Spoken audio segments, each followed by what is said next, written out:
TNT, way too hard for TV. Rare roads and real riders is all niggas see like red please.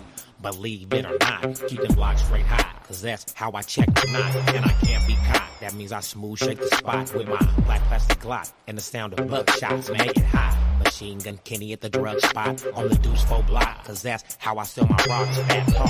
And then slow mo, we hit your block up. Under your nails, I reach a bird from your flock. Talk the talk, nigga. Watch us walk the walk, it's some outline chalk, cause real killers don't talk. We make shit pop on the daily, keep this shit cracking. Me and Maniac and my dog did be out making, take these fools on the journey. It don't stop, take them all away from Beacon to the Deuce 4 block. The road city hit the corner, making something happen. Nigga, nothing but family and green leaves, I'm stacking. Break them down in the drought season, man, come find me. Fuck up them road city players, if you feel me, rewind me, I tells the truth. I love these young G's to death, but I can't accept the fact that there's a handful left. Deadly as they wanna be, from blocks and parks. This shit done got me sparked, them dogs done barked. In the deadly roads, fuck punk niggas and fake hoes. Me and my niggas blow big trees. It's slang CDs, red rum, and Maniac low from on the block. Better watch that shit you talk before we smoke up your block. In the deadly roads, fuck punk niggas and fake hoes. Me and my niggas blow big trees, and slang CDs, red rum, and Maniac low from on the block. Better watch that shit you talk before we smoke up your block. Fuck what?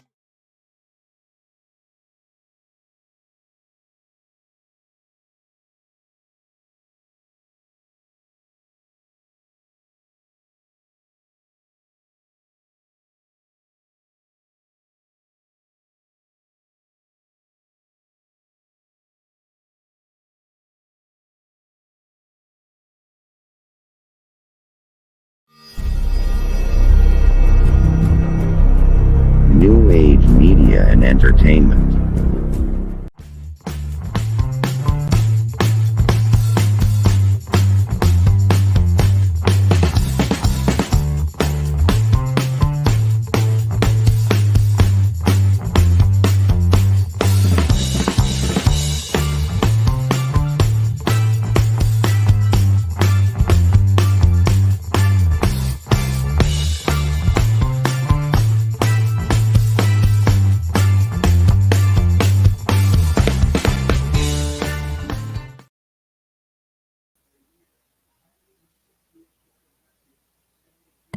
Yo, you hear me? I was gonna say, I was like, unmute yourself. All right, give me a second. I got to get my background together because something's going on here. Do your But you thing. go ahead and get this thing started, sir, please. What's up? It's Tuesday. Yeah, I know. The debate is on, but some of y'all don't give a damn about no damn politics anyway. You heard it first here. Kamala gonna win because Trump is a felon, and I can't see this country putting a felon in the White House. I'm just saying. That's just my take on that. But hey, we got a good show for y'all. Welcome to the 24 season, high school, college, NFL. Man, we getting ready to do this thing big. Next week, we got a nice little something special for y'all to spice it up the show. I know y'all gonna like it.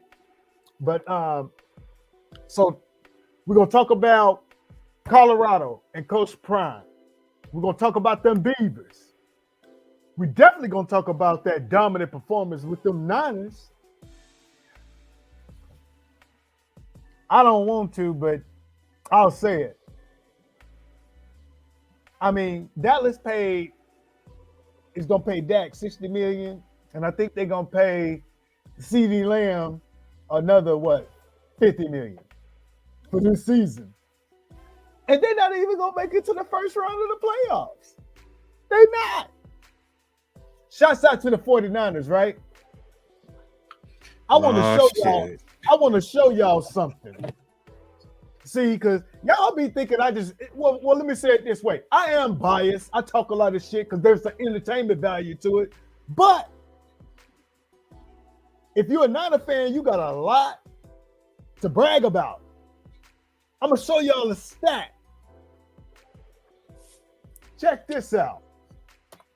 Why is it Brock Purdy salary is $875? Rookie contract. Jordan Mason, $875. Rookie contract. Rookie contracts, man. That's a testament of the 49ers front office and scouting department. If you look up and down our roster, it's mostly people that we drafted. Right. Only people that we've kind of gotten rid of is Armstead and what was the other big guy? The other big member. Oh yeah, we had him for a hot. We got him. Did we draft it or the one that we traded for? No, we draft. I'm talking about our draft picks. If you look at our lineup, is based on people that we drafted. Okay. Let's go about Debo. So you're talking about the development of the 49ers then, is what you're talking about, right? The development department. Development of our scouting better than everybody in the league. Look at our roster. We got a top 5 quarterback at the last pick.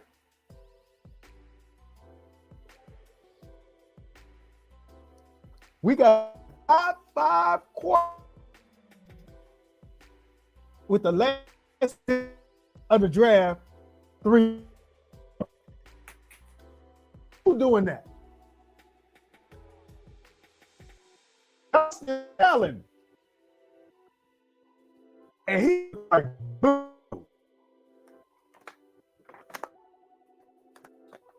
Y'all still stuck on Justin Herbert.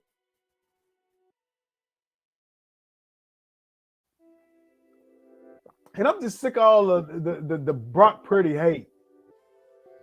All I hear is, oh, well, he's a system this, he's a system that. Well, guess what? You still got to execute. You got to execute. Okay, Josh Allen's supposed to be the best of all best with a cannon arm and he can move. And look at his team. Look at his team. Justin Herbert. He's been what? In the league now, what? 3 years. But like I said, the jury is out on him. I think he's going to do a little bit better with Jim Harbaugh as his coach. But come on, y'all. Y'all want to put Dak? Man, come on. Come on, man. Dak? Over Brock? I know. I want to show y'all something else.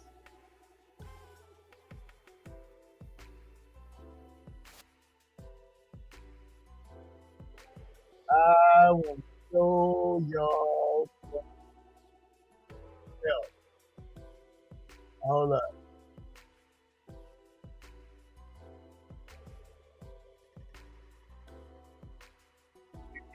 Yo, what's happening? Can you hear me? Yep. Man, I'm sorry, y'all. We having some technical difficulties. First show back, so we a little bit all over the place. I know. It happens. It happens. I think when we get to that little surprise next week, I think, they'll forgive us. We'll be fine. We'll get into it. We got a lot of stuff to talk about. I know I was needling you this weekend about some college football and Deion Sanders and the Colorado Buffaloes. But yeah, I definitely want to talk about that. I did some homework and I'm the objective person on the show, so I'm not going to fanboy either way. Even though I'm a 49er, and that's fine. That's okay. That's good for what we're doing here. I'll take that role. That's what you've embraced the role, brother.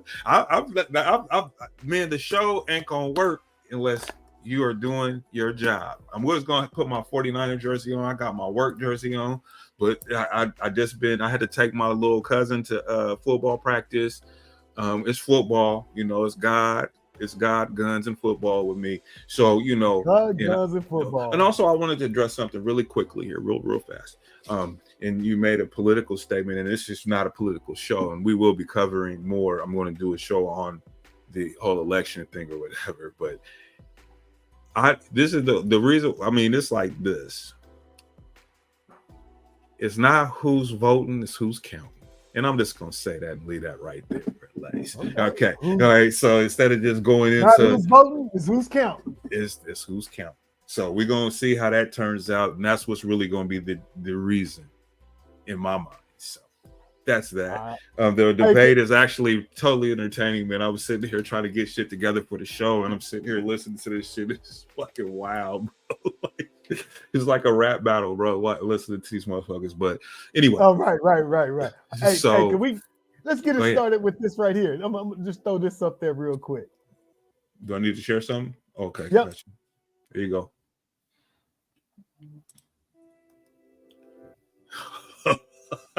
What we got?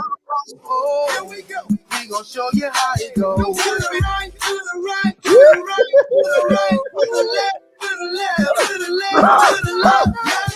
Gotta keep. Hey, you haters just mad because y'all ain't having fun like this.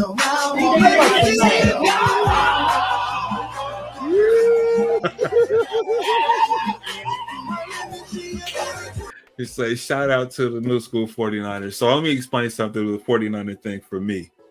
So I'm 52, I'll be 53 this year. And I remember when I fell in love with the 49ers. I think I was fifth grade. And I remember specifically because there was no Super Bowl party or nothing. It was me in my bedroom watching this team play against the Cincinnati Bengals when they won their first Super Bowl. And that was me by myself watching this game. And I became a fan of the 49ers when, Joe Montana, Roger Craig's, the John Taylors, the Jerry Rices, the T.O.s. I mean, the DeBarlo era when we won championships. And so now it's like, for me, it's a little tough because in the new era, in the new ownership, we've seen some success, but it's been mediocre. I mean, we've been to championships and done those type of things. And right now, I feel like out of all the NFL teams under the shield, we have the most pressure on us as an organization in my mind. Because in our last few appearances in the Super Bowl, as talented and dominant as the teams that we've fielded can be, we haven't got the job done. And so as much as we talk shit about the Dallas Cowboys and how they haven't done shit since the 90s, we kind of have to, Cowboys. Hey man, listen, man, I'm the objective mind. Go ahead, be objective. I'm being objective. I want you to come in and shoot all my shit down, man. But I'm just saying, in my mind, it's like we're under a lot of pressure in this new organization, new ownership group to do something. At this point, we've had the teams with the ability to win. We have probably secretly the best quarterback in football. I mean, he's going to get better, and that's going to play itself out. But I believe that. But now's the time that we have to fucking show and prove. Now I'm gonna let my ace Mark go ahead and finish this thing. Now check this out. Since you talked about when you became a 49er fan. Yes, sir. Okay. I'd like to say I can show you better than I can tell you. And this is what we going. This is what we doing. All right. Go ahead and pull that up. Yeah, buddy. Because let me tell y'all something. I remember being a kid at home. I watched this. Now see, I'm gonna pause it because I watched this whole drive. We was kids playing football in the street, and that light came on, and we had to go in the house. This drive was just beginning. And I'm from Houston, and at the time we had the Oilers and Oilers. Yes. Warren Moon. Dan Pastorini. Before Warren Moon. That's right. Warren Moon wasn't there yet. Yeah. This is damn near 10 years before Warren. Warren was in the CFL Canada. Time, but CFL. Bro, yeah. In Canada, bro, we was horrible. But these Niners put that drive together, and I'm gonna let it play. This made me want to be a Niner fan and a quarterback. This is why I became a quarterback right here. This drive, this play, all of this right here. Okay. And so my Ninerness went back to 81. That's what I Right. can And trace this it back was to. the drive. This was the drive when they played Cincinnati in the Super Bowl that I watched that same year. This was the same year. Yep. And they won the championship after that. It was and a- it was and that was it a was good a Super goal. Bowl. And it was a goal line stand that we did at the end of Yep. that game to stop them to win the Mhm. ball game. You know, Yes, and then sir. we played them again, and then they had Icky Woods and all that, but we did our thing. But that's my history with the Niners, and I'm just saying that right now it's two separate eras, and they don't go together really. I say that with this new ownership, it's time to lay down the foundation of winning and try to. I mean, if we're going to recreate this, we've had opportunities with I was going to say Elvis Gerback. Oh. No, Not that but bro. no, I'm talking about porn star Jimmy though. We had him Oh. for a minute. We came up short. We came Yeah, up short with I like Jimmy Kaepernick. better. I like We- Jimmy better than Elvis. I did not like Elvis. Ooh, I remember No. he played with Reggie in Kansas City. So it's a But backstory didn't he play behind in that. Michigan though? Didn't he play for Yeah. Michigan? That's He where I was- remember because I liked him in Michigan when he played in Michigan. I remember that. I liked him too until, yeah, He wasn't a he's good not pro quarterback. He's not a good pro quarterback, and he wasn't a nice person either. Well, it's like that sometimes, you will be a good quarterback in terms of a college player and stuff like that, but then it turns out that you're not necessarily it translates to the NFL. And since we on the Niners, what stood out to you? Like, who would you give your game ball to for the Niners win yesterday? The running back Mason was the last name. The Yeah, backup, Jordan the Mason. guy, Jordan Mason. Yeah, I will give it to him. His ability to step in, like it was like business. Young dude, he's a baby, you know what I mean? And he Right. you can see the excitement in his face after after the win and they talked to him. I think that he should have got the game ball because he's a kid, a baby. He gets in there and he did his job. He did it well. And I started thinking in my head when I was watching him play, just busting off these runs and stuff. I was just like, we're not going to have him for long. It's a possibility that his stock is going to grow being in this system. And if he's playing, we can rest McCaffrey because we don't need no more MVPs. We don't need none of that. We don't got to worry about none of that thing. I just need you to be healthy going into this run because we're going to win ball games. We're going to win the games we're supposed to win, I believe. It's just that are we going to win the necessary games? And we need our people to be all the way healthy. Hey, you know what? This was the perfect test for these Niners because make no mistake. I mean, that was The Jets going to be nice. The Jets is going to be nice. It's game one. It's week one. This is game week one. Aaron Rodgers did look like Aaron Rodgers, but like I was telling my homeboy earlier, man, Aaron Rodgers is going up against a great young team 49er defense. Yeah. I mean, look, you can't take nothing away from him. Right, but you can't take nothing from him. But you can't take nothing from him because, like, I was watching the game and I thought it would be a little more competitive. It was competitive down the stretch, but it was kind of out of, they really couldn't get no ground on the 49ers, but they were starting to score. But I see that that's a good team over there with the Jets. I'm not going to write them off at all because, like you said, they played a great team. But, like, they're going to be good. I think Jets gonna be good. I think the Jets are going to be good. As long as Aaron is healthy, I think that they're going to be Aaron is healthy. But the and 49ers, looking at them, they look like a fucking championship team already to me in terms of how they handle themselves on the field. Like I said, you don't got your number one back in the game. Andre starts texting me and needling me because he's high off the victory for Dallas, right? So he's needling me and he says, "Oh, no running game tonight." And I'm like, and I hadn't seen the report. And then I'm like, why? And he never responded. And so I looked, I'm like, oh my God, they got this young dude in the game. What the fuck? And then I start watching him play. It man, like whatever, man. Yeah, right. We did what we did. And I can't wait till we get the young boy that got shot. He on the sideline looking great. I'm like, man, this motherfucker cold, man. They try to rob him for the Rolex, man. And the dude, he got shot and the dude got shot. He got street cred and everything, man. And he can ball. And he can ball. I can't wait till we get him back. He gotta wait. He gonna be out 4 games, but it's a blessing from the Most High that he was able to be on the sideline and to live through a situation like that and still be able to play this season. He's gonna miss 4 games. That's fine. It's all good.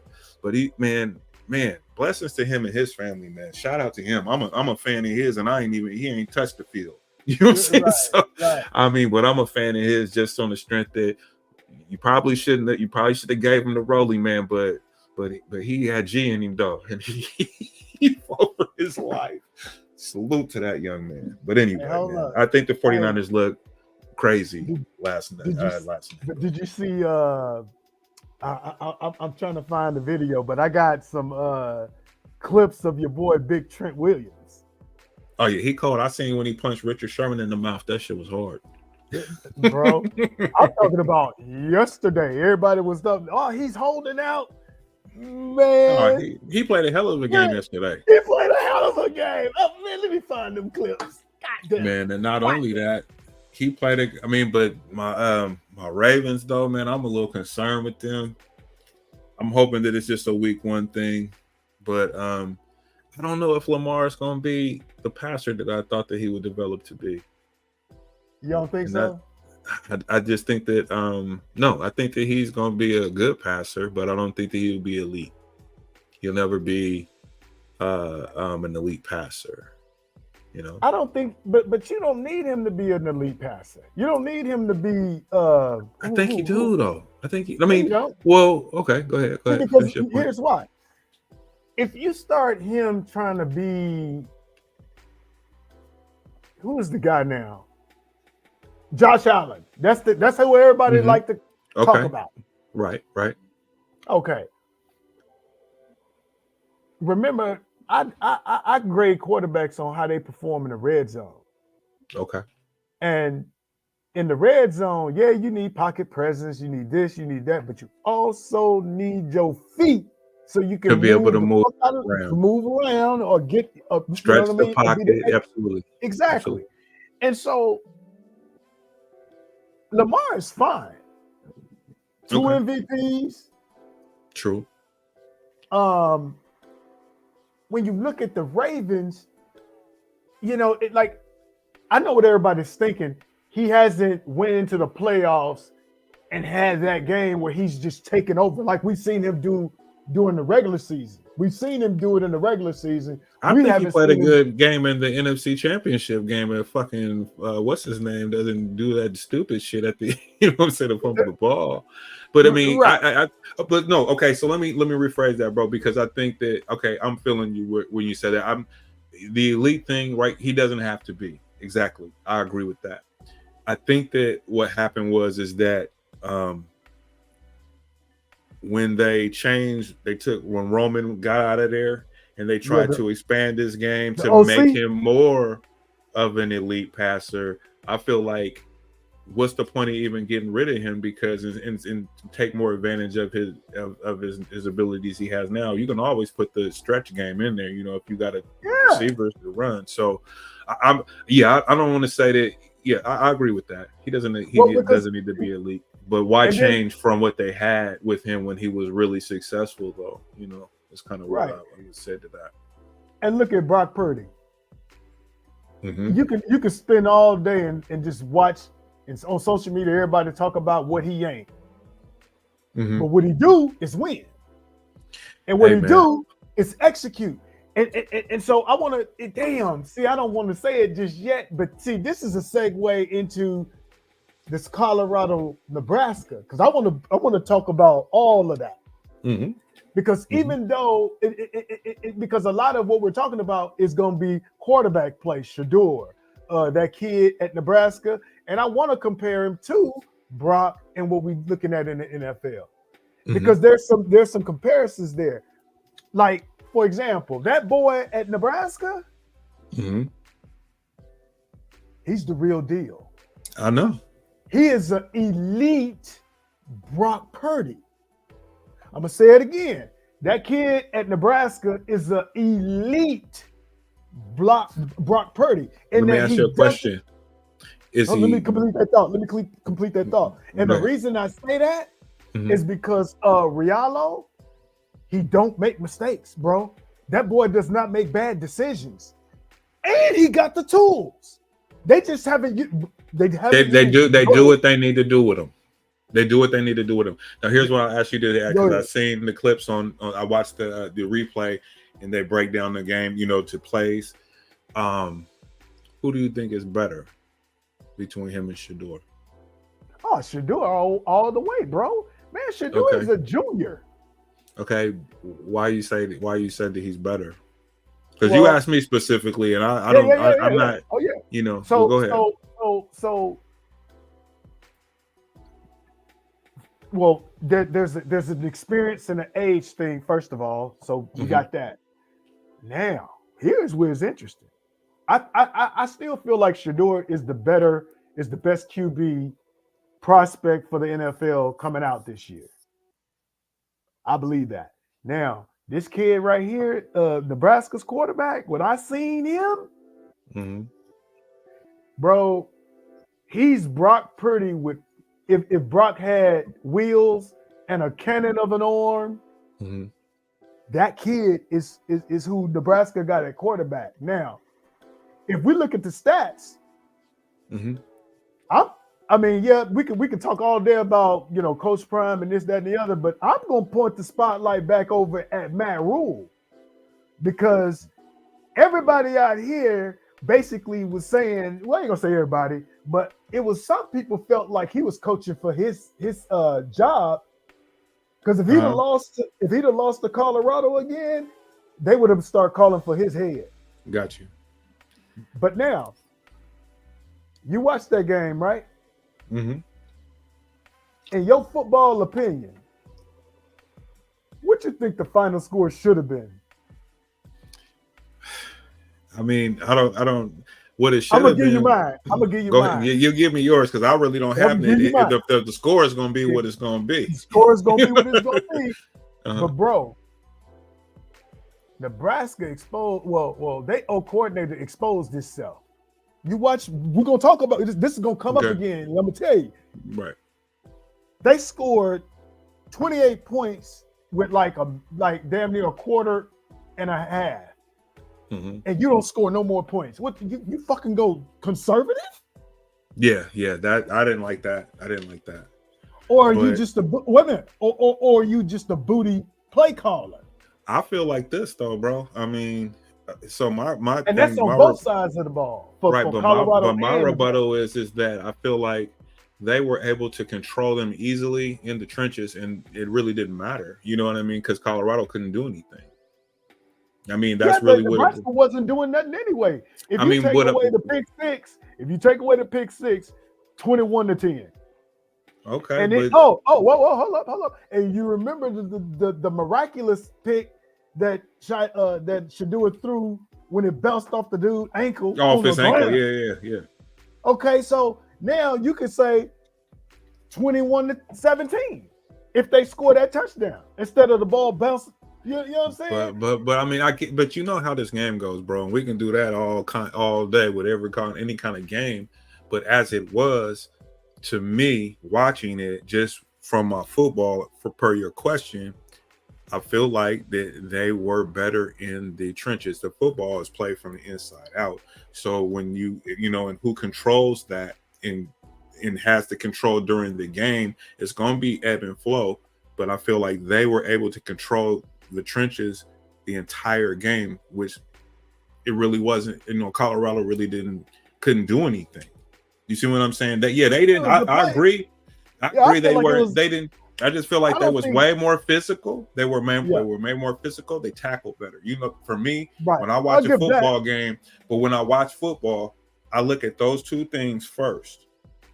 And whoever the team that's more aggressive, tackling and more aggressive off the line, firing off and all that type of stuff, bro, that tells me everything that I need to really know. You know what I mean? Unless, Shedeur has a special game, maybe he doesn't have the pickoffs. That changes the game, right? So there's 14 points potentially on the table that's not there. You take it out to 28, it's still 14-11. You see what I'm saying? So I go back to what I said initially, the aggression in how they controlled the game and how they were tackling.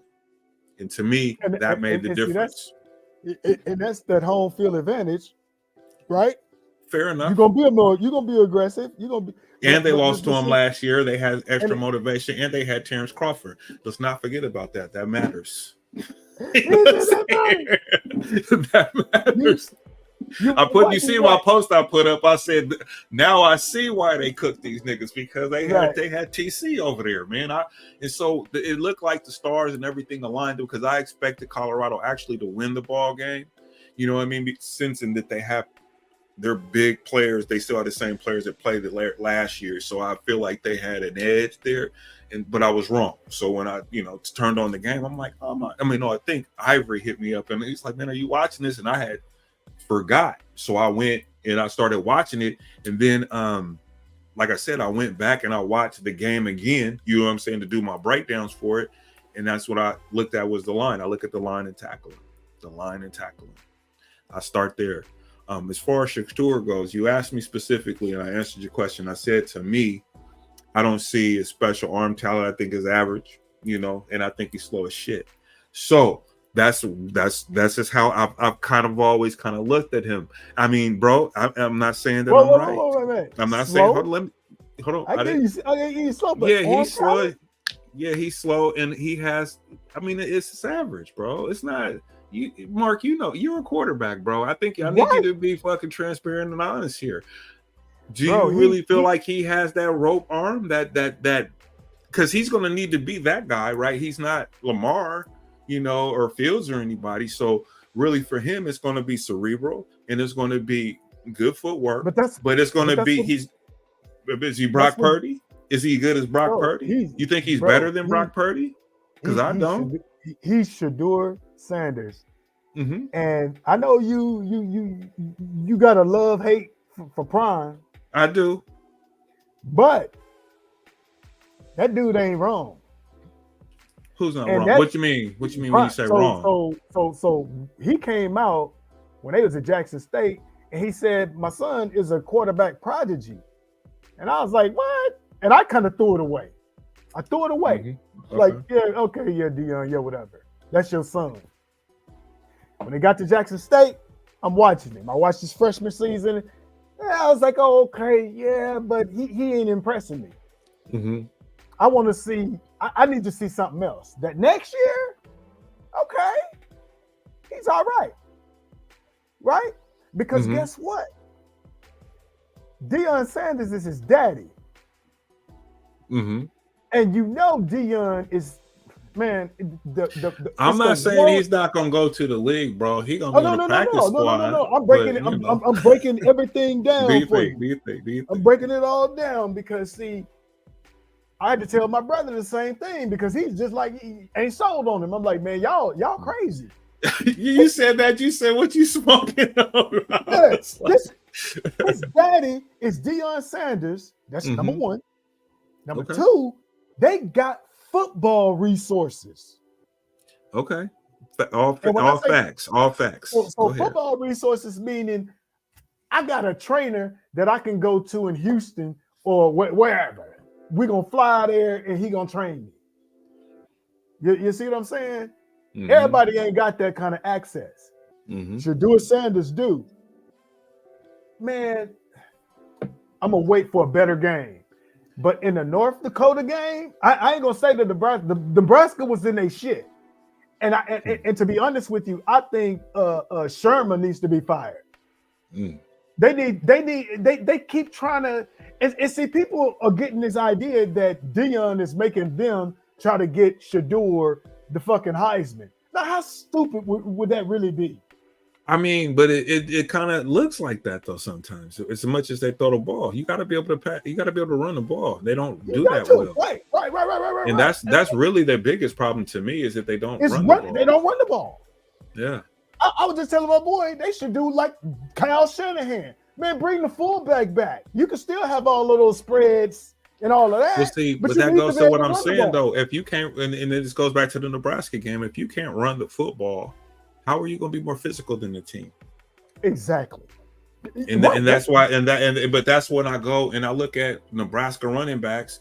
nobody rushed for 100 yards, but they had 3 guys that had significant yardage. You know what I'm saying? So it's like, for me, they did it by committee. And Man, so to that me, was and like, that was bullshit, Ray. That was bullshit because look, just like you said, they had 3 running backs. They offensive coordinator nutted on himself. It's gonna come up. It's gonna come up. He got that 28-point lead, and then he was like, okay, don't fuck up. That's what Nebraska was playing like. But it's week 1, and they won the game impressively. Okay. That wasn't impressive to you? No. Come on, Mark. You watch it. You would. No. Come on. I need you to take your fanboy hat off. Come on, take the fanboy hat off and come on, give it to me, man. I'm not even talking about Colorado. I'm talking about Nebraska. Okay. I saw them play last week at UTEP, and UTEP was in the game for. Bro, they was in the game until damn near. But what happened though? But what happened was they still what? Oh, whoa, hold up. I'm gonna tell you what happened. Did they win the game? Hold up. He let that freshman throw that ball. Okay. The only time he threw a touchdown. But did they win the game though? Yeah, they won the game. UTEP, dog. Okay, right. And they beat and Colorado beat who? Nebraska, North Dakota State. We ain't on Colorado yet. We gonna stay with Nebraska. Okay. No. Come on, I'm saying is this shit. You gonna see exactly what I'm talking about. Let me see. Let's look at Nebraska. When did they play their first Big Ten opponent? Who is that? Who, Nebraska? I'm not sure. I ain't got the schedule up. Hold on, let me pull it up, man. I got ESPN, but I ain't got the college football yet. Because Matt Rule, he exposed. I'm like, man, are you? I hope you finna show better than that, because you finna be out of a job soon. Well, I hope that Deion starts running the ball, because Shedeur ain't gonna have a shot. He holds on to the ball too long. He gonna get hurt, and he holds on. He holds on to the ball too long, and to me, he's got to be able to. He's got to know. I mean, be quicker with that ball and getting rid of it to help his offensive line out too. It worked both ways. It ain't just what the quarterback can do. I mean, but he still has to get rid of the football. And the offensive coordinator got to call plays to get the ball out of his hand quick. Right. So we expect Deion to improve that and fix that, because he's the coach. That's he's something. The coach, but Pat Sherman is the offensive coordinator. Yeah, but he has to still look at. We look at tape. We talking about tape, right? This is all we're doing. So I'm just saying that ultimately, the coaching is going to have to improve for Colorado. You know, we're starting to see the chinks in the armor for Prime. You know, when it comes to coaching, because he was out coached. I feel like shit. North Dakota State, they fucking out coached. I mean, as far as coaching, you know what I mean? Yeah, in that game, they won, but I just feel like there's an issue there, and that ultimately affect. And there's another, but that affects Shedeur. I know, and his development. Does he come out this year, Mark? Does he come out this year to the NFL, or does he play another year to try to finish the gig with his pops? He coming out. Okay, so he's first round, second round, third round draft. What is he drafted? He's the first quarterback taken off the board. I'll put money on it. $20 bet. Yeah, I'll say 20. I'm gonna say fuck it, because it's somebody out here better than that nigga. A couple niggas. I can't name one. I can't name one. I can't name one. But I'm gonna tell you like this. I'll be in the next couple of weeks before this is all said and done, and we do our Super Bowl show. I'm gonna have somebody, but I'm gonna tell you like this. He doesn't impress me. He doesn't look like he's somebody special. He doesn't look like he's electric. So, I mean, and those things matter when it comes to quarterbacks, bro. He's not even Johnny Manziel, my nigga. I'm just telling you, bro. This is how I'm feeling. Yeah, I said it, nigga. I said it. He ain't even Johnny Manziel, bro. Nah, he ain't. Yeah, y'all, can y'all hear this, nigga? He's not him, bro. He's not Vince. He's not none of those. He's not Baker Mayfield even. Look, come on. Baker Mayfield was exciting. These niggas was electric. Whoa. Come on, bro. yeah. Baker was at. Whoa, I don't Baker was in believe Oklahoma. you. Hold on, you the one that convinced me about Baker. I went back and did my research know, after you. but The Baker one that was told me. at You Oklahoma. you told me. And look at what Baker doing now. When he finally got in the situation. But that Look at nigga's what he not doing. him though. Who should I don't believe Shador's not him. Bro, let me tell you something. I just don't believe that, Mark. I'm sorry, look, bro. Look. I hear you. Okay, But look, the offensive coordinator for Nebraska and the offensive coordinator for Chicago, for Colorado, both should be fired because that game for Colorado. Okay, if your quarterback is struggling, get the running game started. And why you just doing the running out of spread? And they still ain't running off the tackle. And they still ain't running off the tackle. That was what I was getting at. And they still ain't running off motherfucking tackle. They running up You the fucking said that. middle. Running up the middle where you got to have guys firing off the ball. I mean, come on, bro. All they got to do is go Pat Shurmur in the offseason if Shador was to come back, but he ain't. But if he was to come back, man, go to fucking Kyle Shanahan and ask him about the zone running scheme. Damn! I think that yeah, bro. I'm just saying, bro. That's all they need. So it's for sure Shador to be the first quarterback pick per your thoughts and the $20 bet that we have.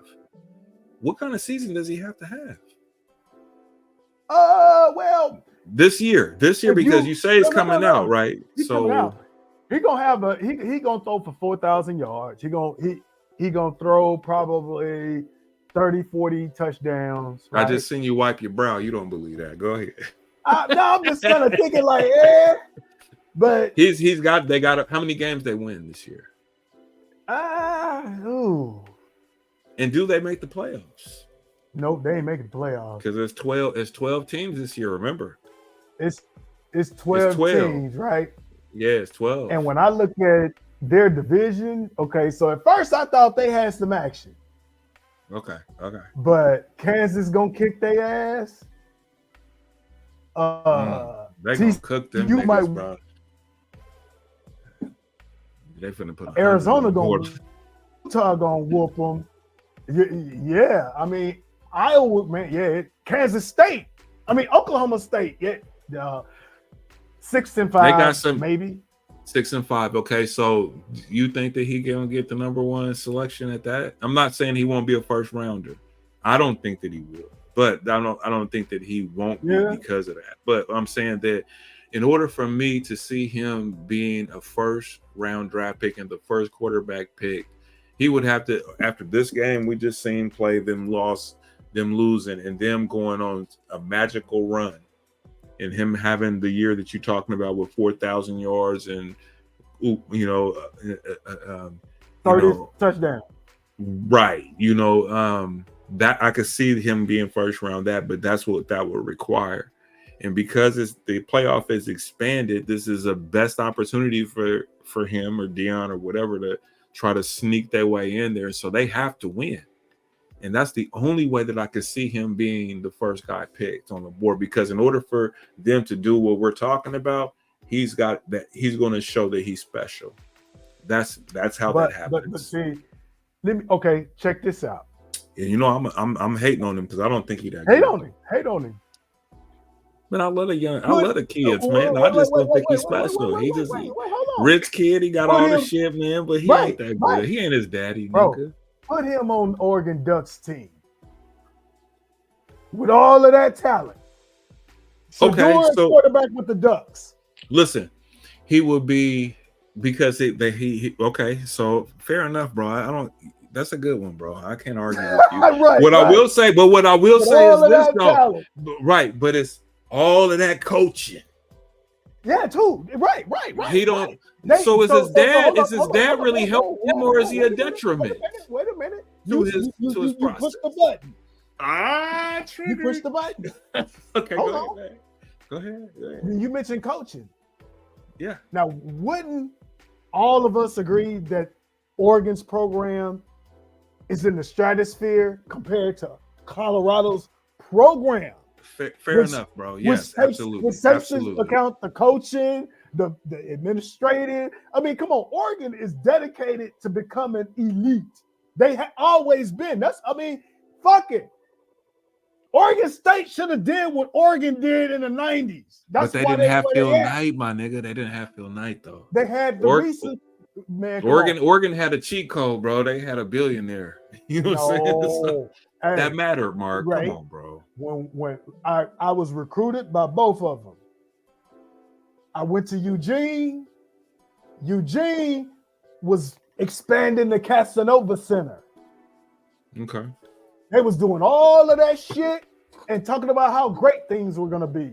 Mm-hmm. Oregon State built new engineering buildings and a press box. That's the difference. Oregon back in the 90s was like, "Hey, we finna push it. We finna lift ourselves up by any means necessary." Oregon State, and Washington State for that matter. Well, we're gonna do it for the Gipper. We don't need all of those flashy this like those. But you know, Oregon State did though. They it's the baseball program. They did those things too. It's a baseball program. Did you fuck with them for a minute? Yeah, I did, bro. Oregon State got the memo too late.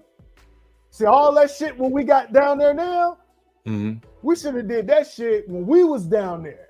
Right. And they wouldn't have had to be left out and begging somebody to be in the conference. Because come on, man, we remember. Nobody give a fuck about Oregon State.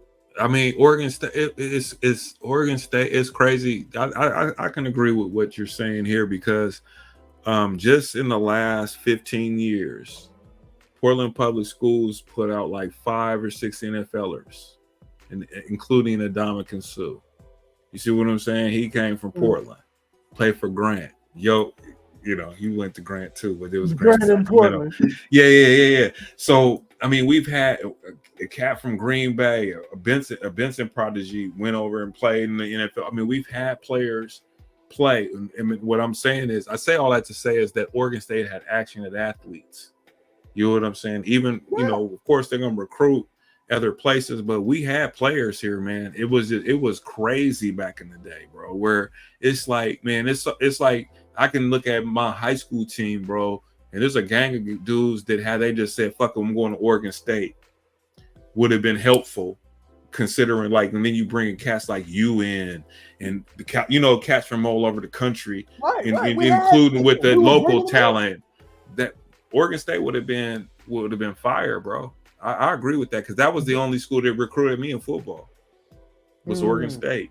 And then I was on my Black Power shit when I was a kid, and all that. So I was going to a HBCU and I went to Grambling. Oh, you still on that shit? What you talking about? When you? I'm talking about the Hotep shit. I'm most certainly with my peoples, but I'm saying it was some different shit. I wanted to be down there, and I didn't get no help from the coaching and shit. And stuff like that from the team and stuff. I should have stayed. When I came back, it was Leon McKenzie who got me into Oregon State. You know what I'm saying? I came back and I went to community college and then I went. So I basically sat out a year, but I went down there to the football coaches and it was like, oh yeah, come. It was trash, nigga.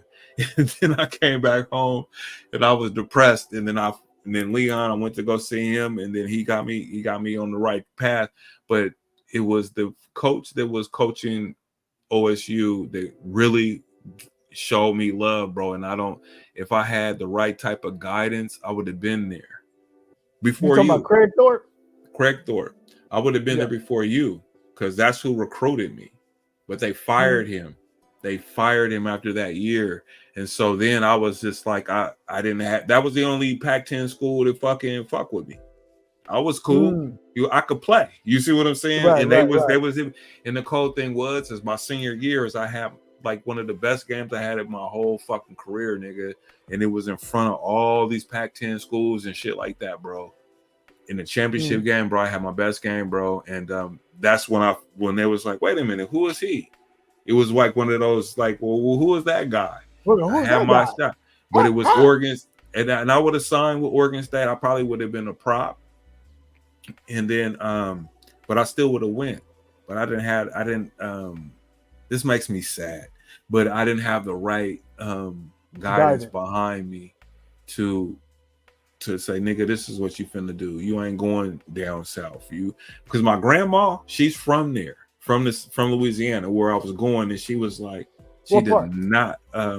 She's from so State Line, Louisiana. So back in the days, they left in the Klan days. You know what I mean, or whatever.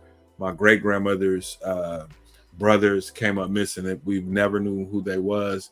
Klan came and got them. She came out here, black woman, came out to Oregon, started business and all that kind of shit though. So I came from that shit.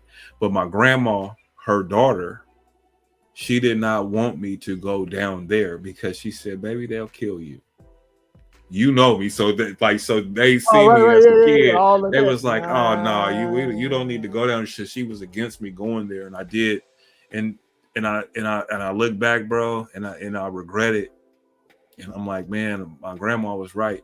She wanted me to go down to Oregon State. She said, even though the coaches, we don't even know who the new coach gonna be, just go to school there. And I did that thing. And if I had to do it all over again, I would have went ahead and just went to Oregon State right off the top and just left it there. Just did it, right? Yep. And I would have been cool. You know what I mean? Right.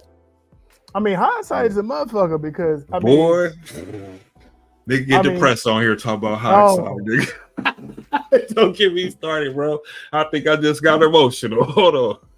Look. I mean, my point of bringing all of that kind of stuff up was the fact that back in the day, Oregon State and Wazoo alum fan base, they were delusional. Because in Oregon, everybody wanted to sit there and play the role. Like he said delusional. They're delusional. It's like, man, Oregon was like, oh, we finna be big time, and we finna start pretending to be big time before we even become big time. And Oregon State and Wazoo sitting there looking at them like, oh, we don't need to do that. And Wazoo worse than us because all of that winning they did, and they still had the smallest stadium in the pack. Small mentality. And you know what's crazy though, Mark? I'm gonna tell you just like this. My uncle James went to U of O, ran on the track team, and that was the school I was supposed to go to. Was U of O. Oh, okay. To go play football, run track, do all that shit, bro. Oh, do all right. I used to be down the Prefontaine Classics, all that. My uncle was down there. My grandparents, we would drive down there. I know, like when I go back, me and Jermaine, we went to go see Oregon, Colorado last season. And we drove down, we had an Airbnb, all that shit, nigga. We stayed down there, bro. And it's like, I walked back up and I hadn't been down in Eugene in like damn near 30 years. And I knew my way around that motherfucker. And we stayed in the Airbnb, was across the street from a place that it was like a duplex that I used to go drive to, me and my roommate, and kick it at. And when we pulled up, nigga, at the spot, I was like, oh my God, bro. I was like, I used to kick it over there in college, bro. You know what I'm saying? Like, and I knew everything, bro. But that was, my grandparents, we used to be down there, bro. And that was the school that I thought, because just like I went to Benson High School, it was because of my uncle. My dad went there. A couple of my uncles went there, bro. And and football was my shit, bro. But Oregon, U of O was the school that I was supposed to go to. But I just, after that, they wasn't checking for me in football, but the niggas was trash. I was like, bitch, you guys need me. You know what I'm saying? Like, after that thing, bro. But I think back on that shit, bro. Here we go. Now, besides quarterback, one of the other reasons I kind of, for the beers, Rich Brooks. He was the coach of the year that year. You told me that. I remember that. And he was getting ready to coach the Shrine or some shit like that. And so when I came in the office to have my meeting with the head coach, he was getting interviewed by Sports Illustrated. And so I'm just sitting there and I was just like, damn, okay. Just tripping like, damn, he getting interviewed by Sports Illustrated. This is some cool shit. Right. And then you down there, nigga. And I'm right there. I'm sitting. They were like, anyway. And then he just kind of looked. He was like, kid, who are you? I said, Mark Olford, the DB from Sacramento. Oh, yeah. Man, pass your test. We'll have a scholarship for you. Right. Oh, okay. And I walked out, and it was the DB coach. I used to remember his name. It was him, and then the coach that was recruiting me. They out there, and they was like, yeah, okay, we're good, right? I was like, nah, he ain't gonna get interviewed by Sports Illustrated. He just told me to pass my test. Right, and you on. So he didn't offer you, no? Because you remember that was the big thing. They gotta offer you. Oh, right. It ain't nothing unless they say, hey, we. Right. And see, they knew that I was about to leave there and go straight to Corvallis because I double trip. So I did U of O Friday, Saturday, Sunday, and then Corvallis Sunday, Monday, Tuesday. Right. And so they was all like tripping. Anyway, the coach that was recruiting me, he came to my high school like that next week after I got back, and he was like, coach, really, wants to send us apologies. I say, well, where coach at? And I did that. And he was like, well, Mark, sometimes I was like, yeah, but y'all know Oregon State finna let me play quarterback. So I think I'm gonna go there. Right. And that's where, and then the rest was history. The rest is history. But what I'm saying though, back to this program thing.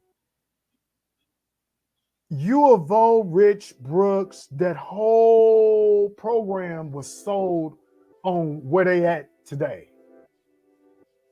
Right.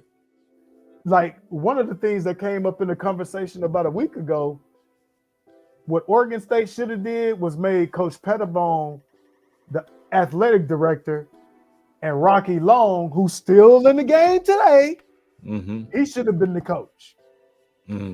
Rocky Long. I remember him. Because Coach Pettibone knew how to fundraise. That's why they got a lot of what they got today was because of what he was doing back then. Right. And then it finally just kind of, exploded, with a couple of more W's. But a lot of that money that came into that program for Oregon State was Coach Pettibone. Right. You see what I'm saying? But Oregon State, they can't. Them and Washington State can't get out of their own way. Even now, you say that? Hell yeah, I still say it now. Washington State, how the fuck y'all go to? Y'all done went to what? I think in the last 20 years they'd have been to at least 2 Rose Bowls. Right. And you still got the smallest stadium in the pack. They didn't put no money into it because I've been out there a few times. Right. What you see out there that was impressive? Nothing. Right. We was over in Boise, over there in Boise, because I did a couple off winter track things. We used to run hurdles and stuff like that, and so I used to go out there for the winter track meets, the indoor track meets, and stuff like that, and run. And we used to be in Washington State, but then we go over, you know what I mean. But it wasn't really nothing to see. I couldn't have went to school out there. Right. Oh, I couldn't have went to school out there. Man, okay. And then when you talk about the Huskies, right? So this is back in 1992. The visitors' locker room is all the way at the very end of the tunnel, at the very back of the tunnel, right? So when you walk out your locker room to go on the field at Husky Stadium, they beat you up with all of the tradition, all the bowls and all the shit that they did. And then when you look to the right, you see, this is 92. They had that big ass theater meeting room. Right. And then you just see that light. And then once you get that light, they barking at you. And it's yeah. Right. What the fuck, Oregon State watch this? They deserve. Hey, I'm sorry, Beaver Nation, but we deserve everything. You can't be a big time program and pretend. I mean, you got to be a big time program. You figured it out too late, but the Big 12 might come and save you here over the next few months. I think that's what's going to end up happening. Right. Because when the ACC crumble, anyway. But so Oregon, you know what? I'm going to go see our young partner from California. He's at Oregon State. I'm gonna go watch a game of his. I'm gonna look for the next home game, and I'm gonna go down to Corvallis and watch him play. the guy that Hatch. Yeah, I think he redshirted though because they got that other kid starting. And I was so looking for him, like, come on. Is he redshirted? I think he redshirted, brother. We have to look at that, but I'm still gonna go down there though. I'm gonna get tickets and go stay down there, get an Airbnb and shit, and go watch the game and hang out down Corvallis. I haven't been down there in like 30 years. Yeah, almost 30 years. What the last time we was down there together? Yeah, damn near shit. No, I don't really want to talk about the last time I was down there, so I'm gonna go ahead and let that lay right there. But it's been about 30 years, man, since I've been down there. But hold up. So let's go on and segue to the Prime. To Prime? What about Prime? Right. Well, I mean, so last week I talked about it when I kind of did a bit of a show. You know, it's kind of sad in that we still live in a country that is afraid of an alpha black male. See, he's doing it his way. There's nobody that co-signed him to be a coach. He didn't come from under Nick Saban's wing or nothing like that. He's doing it his way.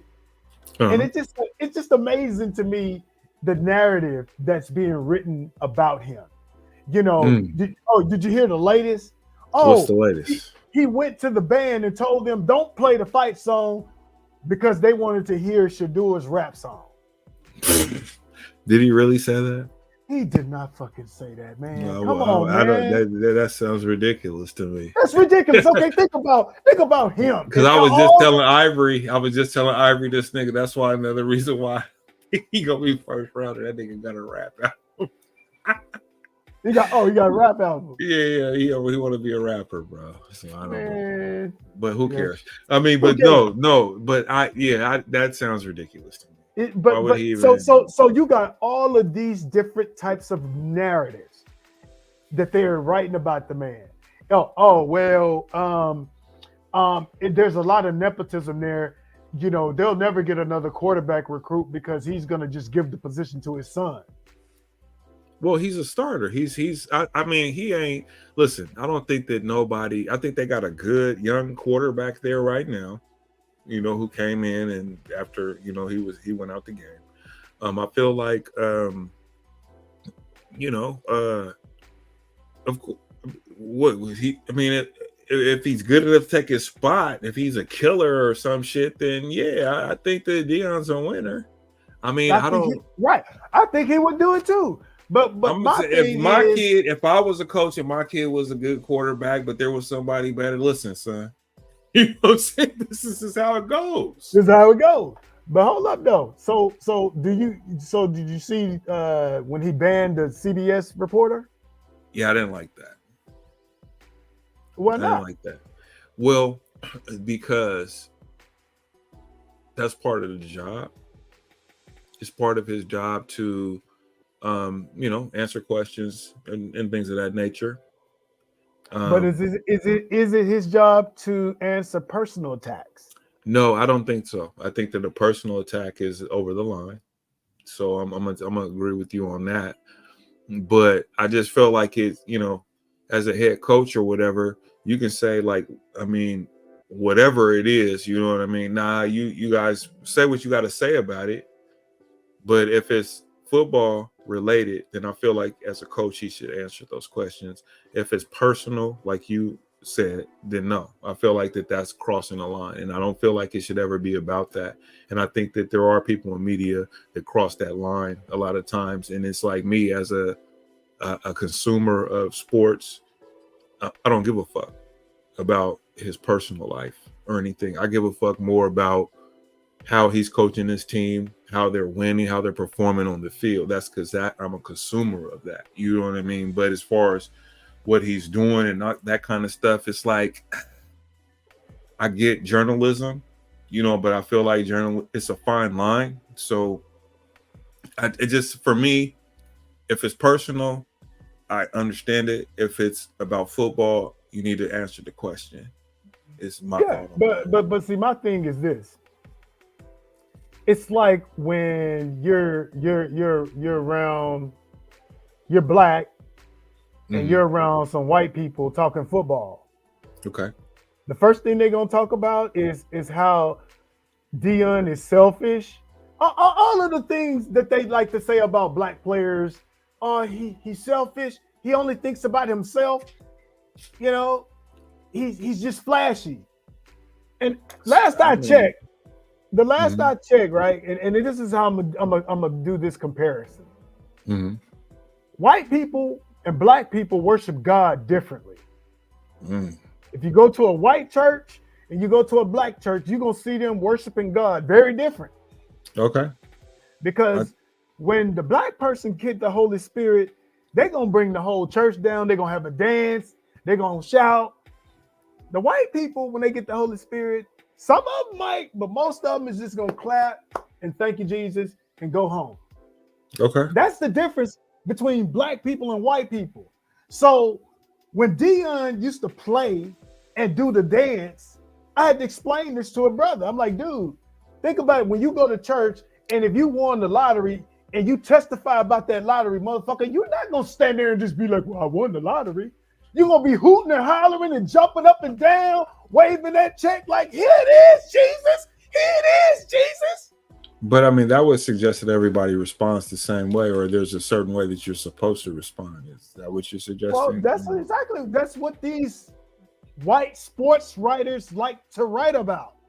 Because Deion is doing it a certain kind of way, not like Nick Saban, but there's still discipline, accountability, and going to class and all of those things that Nick Saban talk about. Oh, but because Nick Saban don't wear shades and Deion or a gold does, chain. Or a gold chain, and Nick Saban does, it's a problem. But here's the thing. I think that what I'm real quick. I'm just tired of hearing that lame narrative painted about this man. And it's I feel like this. Well, here's the thing. And I'm going to push back here. If you're winning and dominating in your field or whatever, people are going to give you a little more leeway, with the antics or whatever they want to call it, antics or whatever, to go with the flashiness, whatever. Who gives a fuck? But if he's winning, we're not having this conversation. Oh, yes, we are.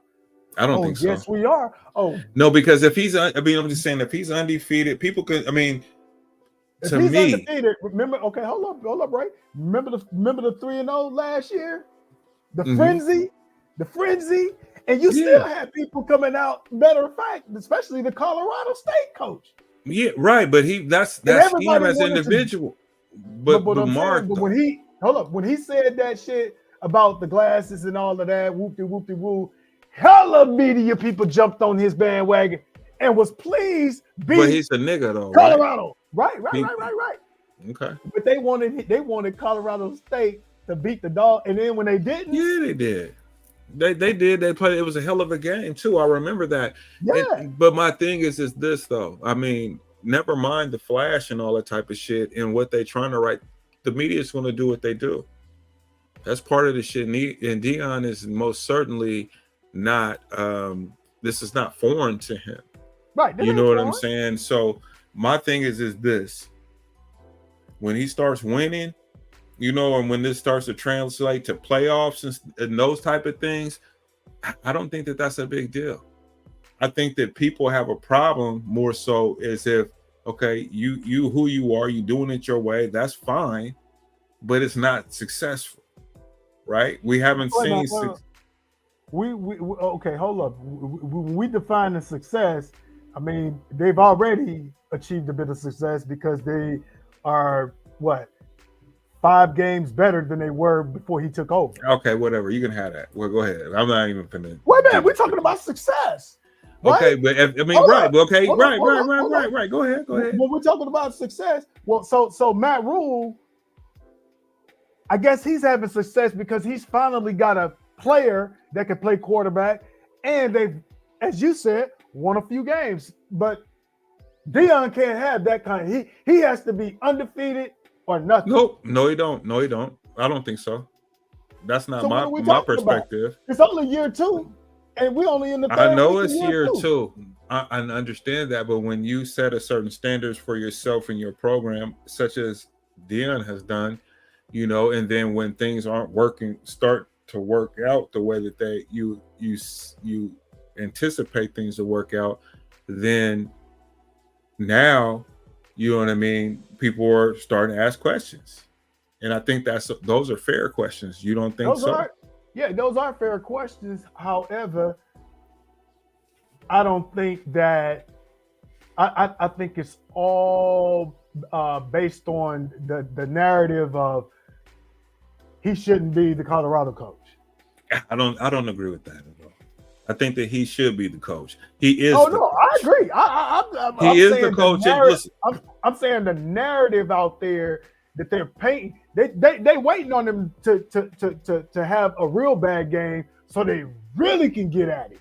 Right, but you know, you control that by how, you know, like you said, winning. You control it with winning, and you control it by controlling your operation, you know, and you having it tight knit. You know what I'm saying? I mean, it's like this. He doesn't compare with fucking Nick Saban. So why do they even want to put him in the same thing with Nick Saban? Nick Saban won multiple national championships, right? Deion's building the program, right? So those things don't go together. So they can try to put him up against him or whoever, this successful coach in college, but he's not even on that level yet. He was a high-level HBCU coach coming into D1, and he's taking a new program. And like you said, it's only year 2. That's feasible for me. I can understand this from a football standpoint, but the problem becomes when you talk your shit and then it doesn't come to fruition, or if you fail when you're talking shit, then it looks like he's getting piled on. And so that's where I kind of find it problematic when we talk about narratives and shit like that. That's a good segue, because you say he talking shit. He gonna talk shit. That's what he do. Hold on. And that's fine, and that's okay. I'm not hating on him for that. Oh, no. Let's look at his post-game interview, and let's see how much shit he was talking. Well, you can't talk shit when you lose, bro. Let's. If you got you pulling up something? Okay. I got it. All right. Let me know when. Oh, it's right there. I got you. He was humble in this interview. I seen it. He was very, but okay. I got another one. We started, I think, the first ball. Turn your can you turn your volume up on the thing? Yeah. Just was just not a rhythm. Then we came out and Shedeur did something very uncharacteristic of himself. Never makes a bad decision, especially in that part of the field, which they got to pick 6. After that, we were just trying to play catch up. Defense surrendered some things early, but I'm really, really pleased with the way they played in the second half. It seemed like we're a team of second half defensively. We just got to get it going earlier. But overall, certainly not happy with the outcome, but the positive things, the way we competed in the second half, we had no give up, no quit in us whatsoever. We know we got to do a better job offensively on protection, as well as I've seen this, bro. This was good. This is I like this. Consistent with that. I like this. Okay. You're not feeling me, bro. What's most important, because I'm not. It's not this car. It's this piece. I'm not. See, so this is what I'm talking about. So, like you said, this is year 2. This was not year 1. So, right, the way he handles the thing and stuff like that, I think that's excellent. I think it's great.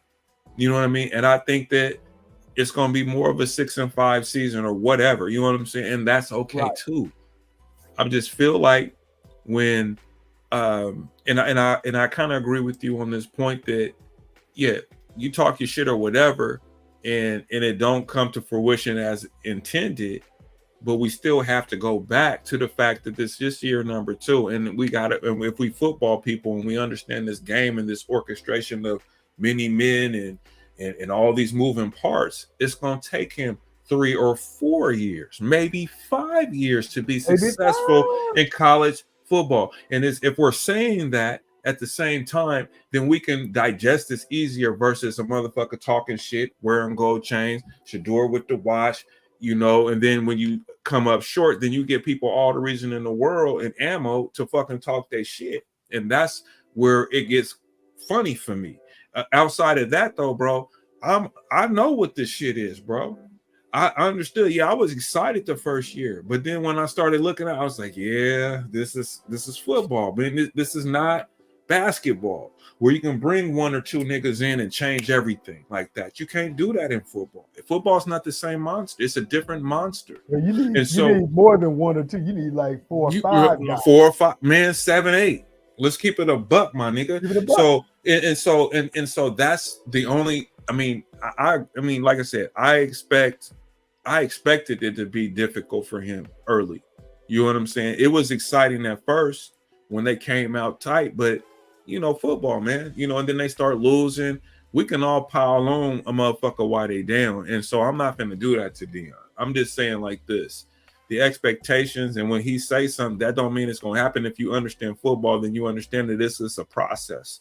And that eventually, if he stays true to what he's doing, and if he can stay consistent and stay there after Shedeur is going to the NFL, doing this other thing and develop the new guy and come, because that's where he's going to see his success in my mind. It ain't going to be under Shedeur and Hunter and Stop. I think I was cooking. No, you was cooking, but that's why I had to stop you real quick. Go ahead. You saw yours. No. I'm going to throw it back to you because you raised a really good point about this is going to, he's not going to win no national championship with no matter who they get with his son, Hunter, and the squad he got. None of them is going to do it. Right. None of them is going to do it. It's going to take that year 5. Mm-hmm. You know what I'm saying? Shedeur, and that's the question. And so this is what I was saying to you. But he has a good quarterback right now. This is going to be ready to be the guy. Nigga, I'm telling you. Does he stay for it though, or does he follow Shedeur to the league? That is what you gotta ask yourself. Okay, I'm gonna ask my. But so do you? So what you're saying is you think he's gonna be a head coach in the NFL? Man, if he goes 6-5, if he's he not goes being 6-5, I don't think no NFL team is hiring. Wait a minute, what? No NFL team is going to hire him as a head coach. He would be more suited for the NFL than college. You think so? Hell yeah! I don't know, bro. That's interesting, man. I'm not going to just throw it out the window. I'm not saying that. Right. Believe me. But I think that's a little far fetched for me. I think he walks into a locker room in the NFL. How can I? It's a difference. It'll be a little different, but you know, he dealing with niggas that's getting paid money. I mean, college niggas get paid money too. So I mean, I guess that's right. We did with college niggas get paid. Right. Yeah. I just, you know, maybe you're right. I just don't. To me, that seems a little bit out there. I don't see that for him. You don't think he? Because to be honest with you, I'm gonna be this honest. I say he should stay, man, and I say he should stay and do what he finish what he. But I think he's gonna try to follow his son to the league. Well, and guess where they're going? Where? Give me a team. What you talking about? And you can see it already opening up. Let me get it. Give it to me. You already know what I'm finna say. Well, what? Well, what we got? What we got? Because I have nothing. Atlanta. Oh. They got Kirk Cousins. Oh, Kirk finna retire in the next 3-4. Nigga, Kurt is done after this season because No, he not. Kurt, Oh, they got that boy over there from Washington. yeah, Kurt finna lose Yeah. his spot. Kurt finna be benched by. Kurt what we ain't got? losing his spot unless he get hurt. I'm gonna say that now. You can say that now, but boy, He ain't. it's He is finna get not. ugly. Let me tell you something. He is not losing his spot. Kirk Cousins will they remain paid the him too much? quarterback. Well, listen, you're gonna have to justify that. That's just one thing. But he's a good enough quarterback. He's proven that in this league that he can win. He's won a playoff game. Let's not act like he ain't done those things. He won one playoff game. I don't give a fuck, nigga. I've been rocking with him since Michigan State, so I'm biased. Oh, no, you got a personal affinity for it. Hold That's on, what it is. let me just go ahead and put that disclaimer out there. Good, good. But I'm just telling you, unless he's hurt, them niggas ain't better than him. They not finna just walk in and just take that motherfucker spot, bro. We can say whatever we want about him, bro, but they're not just walking and taking his job, bro. He's better than them, bro. Day one. Dude, Kirk Cousins is garbage. Okay. I'm finna go use the bathroom. Hold on. I'm gonna solo you out. You got the floor, bro. But I'm not never I'm gonna gonna wait agree till you with that. come back. I'm gonna Okay. play. I'm just playing the rest of this Dion video for the. All right, well, put it up so I can play it. So I can play it while I'm using the bathroom.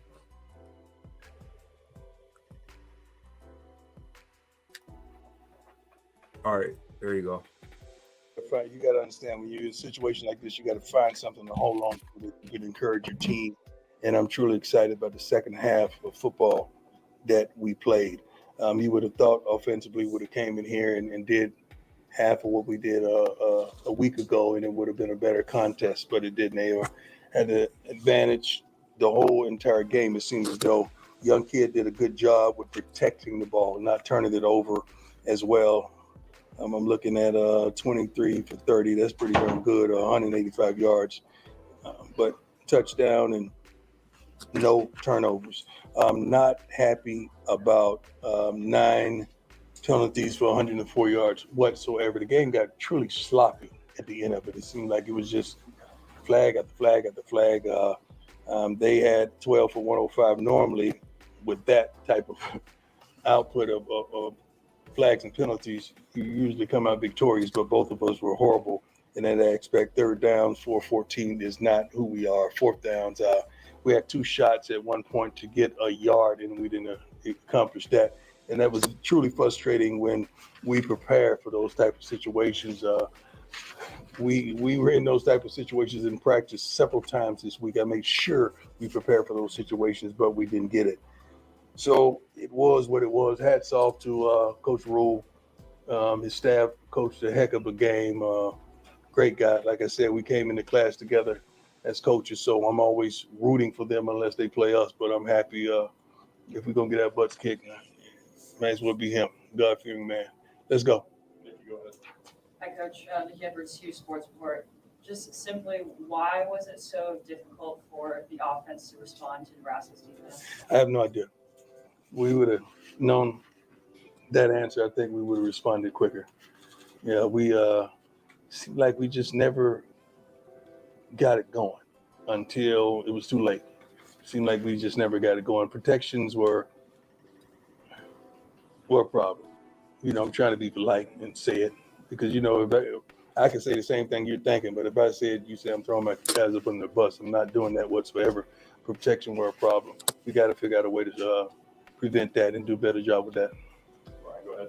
Coach, I have a couple of questions for you. First off, are you surprised the offensive line is not getting the push and the protection they thought they might? Well, first game, we did a good job protecting. I'm not going to say that. This game, we did.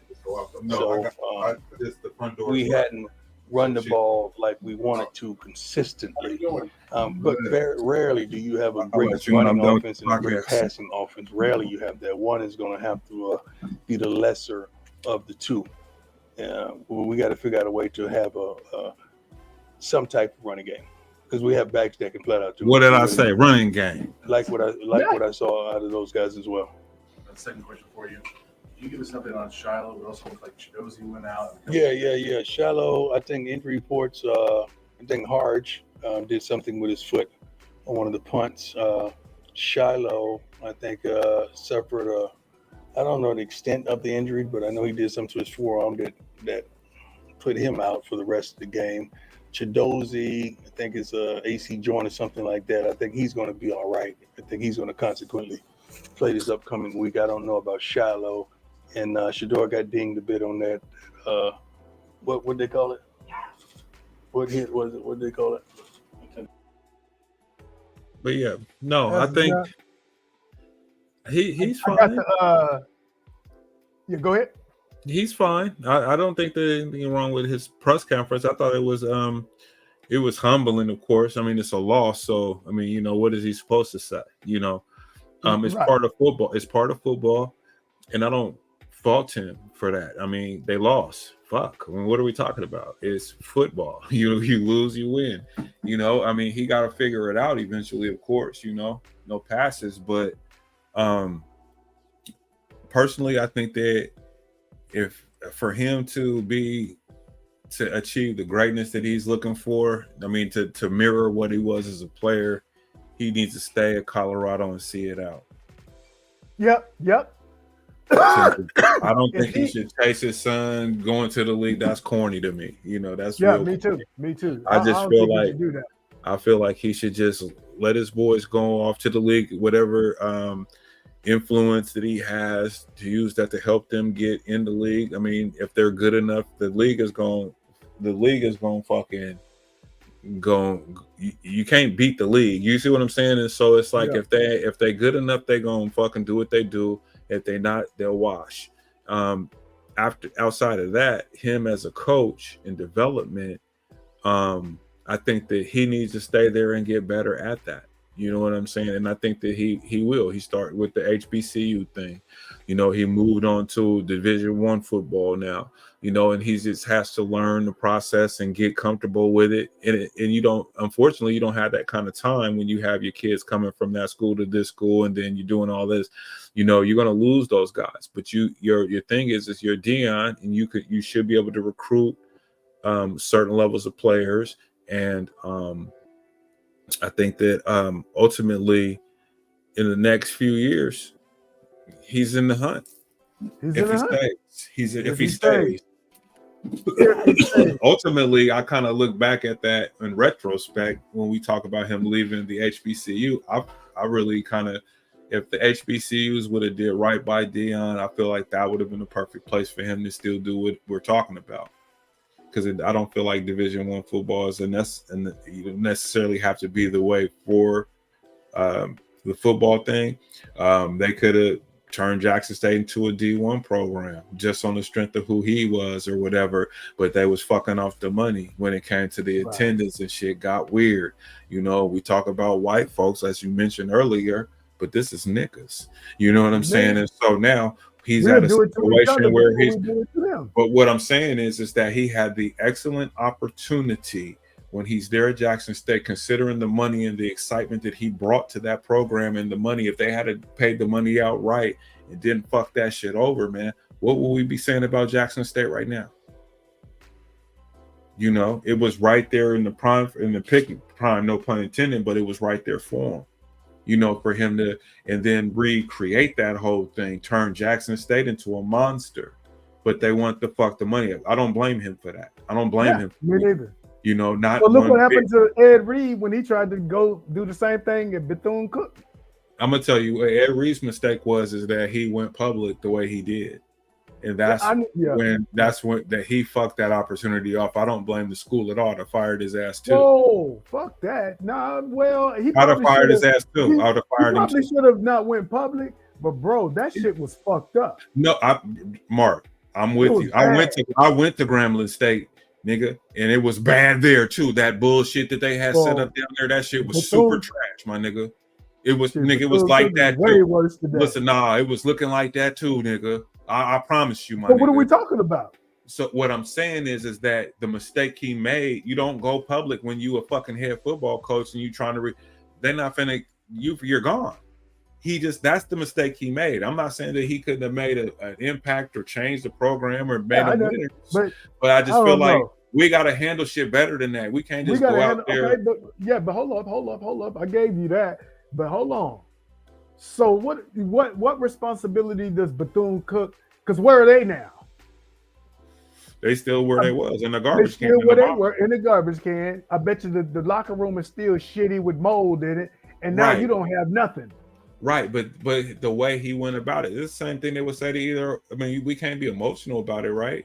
I mean, we can be to a certain degree, but how we react to that thing is going to be paramount to the outcome. So when you're a fucking former NFL player, Hall of Fame ass nigga, and you coming in as a coach, you have a name and you have potential to build a program of things that you're not happy with. You're supposed to be talking to your bosses about, not getting frustrated about them not doing something about it. Like you said, where do they stand? Okay, that's fair. But at the same time, though, you going out here bashing the university and everything that we have here instead of talking to us about how we can fix this shit. That's where he made his mistake. No, and so I'm just saying him getting fired was warranted. I'm not gonna have you fucking disrespecting my us. Yeah, it's bad. Okay, what do we need to do to fix it? What do you need from us? Oh, hold on. You know? Now I hear what you're saying. Yeah, but the bosses fucked off $40 million that they can't account for. That's also why he came out publicly the way he did. Because because they was fucking off the money before he even got to the football and all of that. And then now, if I'm Ed Reed, and so he knew about it before he got there. They took him on the tour. Somebody would have been, yeah. And I ain't talking about the facilities, but I'm talking about that money, that $40 million that came up missing. Gone. Yeah, gone. Can't nobody tell you what. You see what I'm saying? Well, it's cold when we start talking dollars. Right. So, yes, he could have handled that better, and I agree 100%. But there has to be within the Black community some kind of accountability to each other. When you got a Ed Reed or a Deion Sanders or a Shaq or a LeBron or even a fucking Michael Jordan, that's gonna come in with some money or something, we gotta do better by each other. We still act like we enemies. Yeah. You see what I'm saying? That's unfortunate. Because we've had opportunities. We've had opportunities. That's what I'm saying.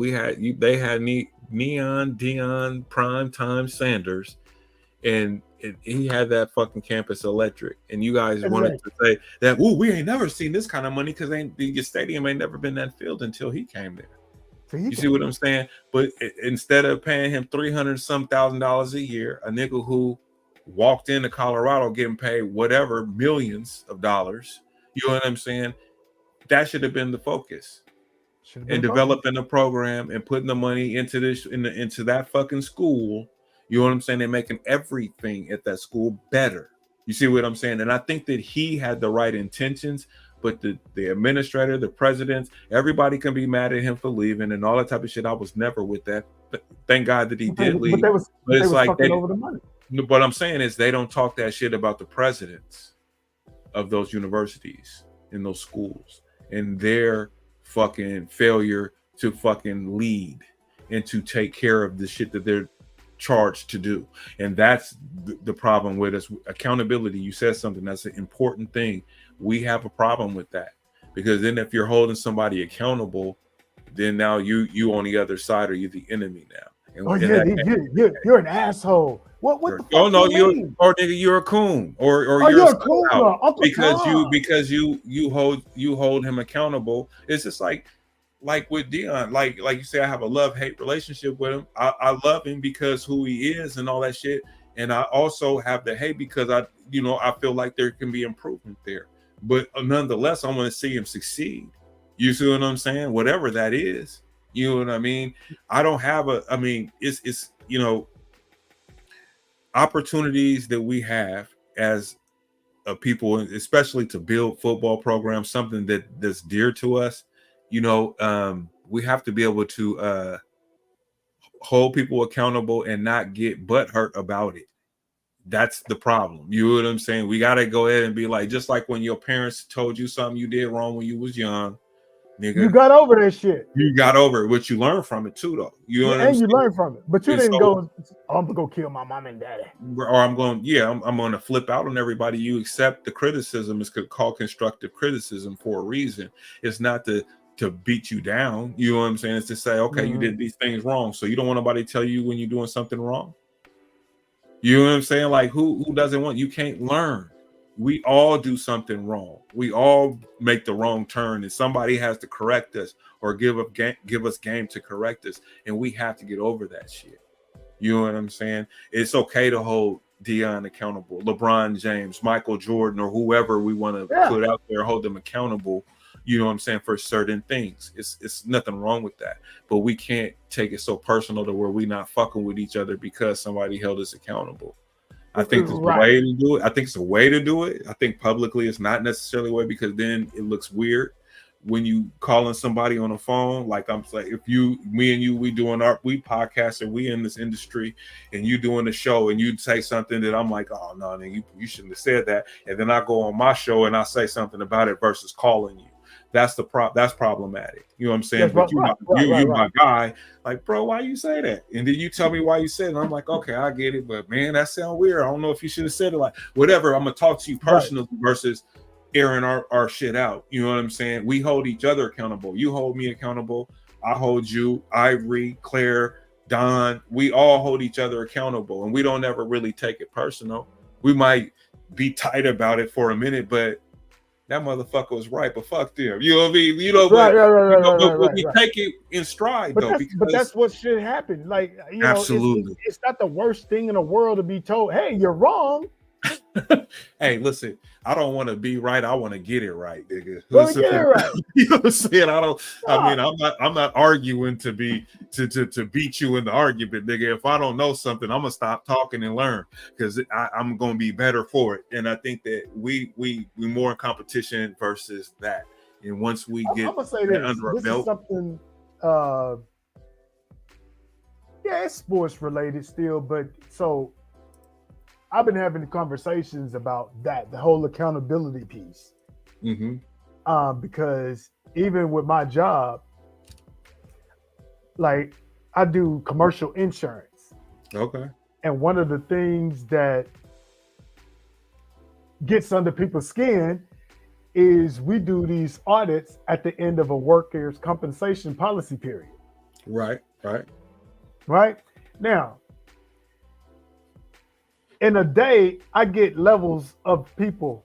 I get the person that still don't know, so they call hot, talking about how can y'all do an audit on me when you didn't tell me this, or you didn't tell me that, or you didn't. What the fuck you mean? Or, that's what we're doing. Right, this is what we're doing. You can talk all you want, but the audit ain't going nowhere. And people really be thinking that, oh, okay, I can talk my way out of it. No, you can't. No, you can't. It's there, right? And then, so you also get this other thing that happens to people.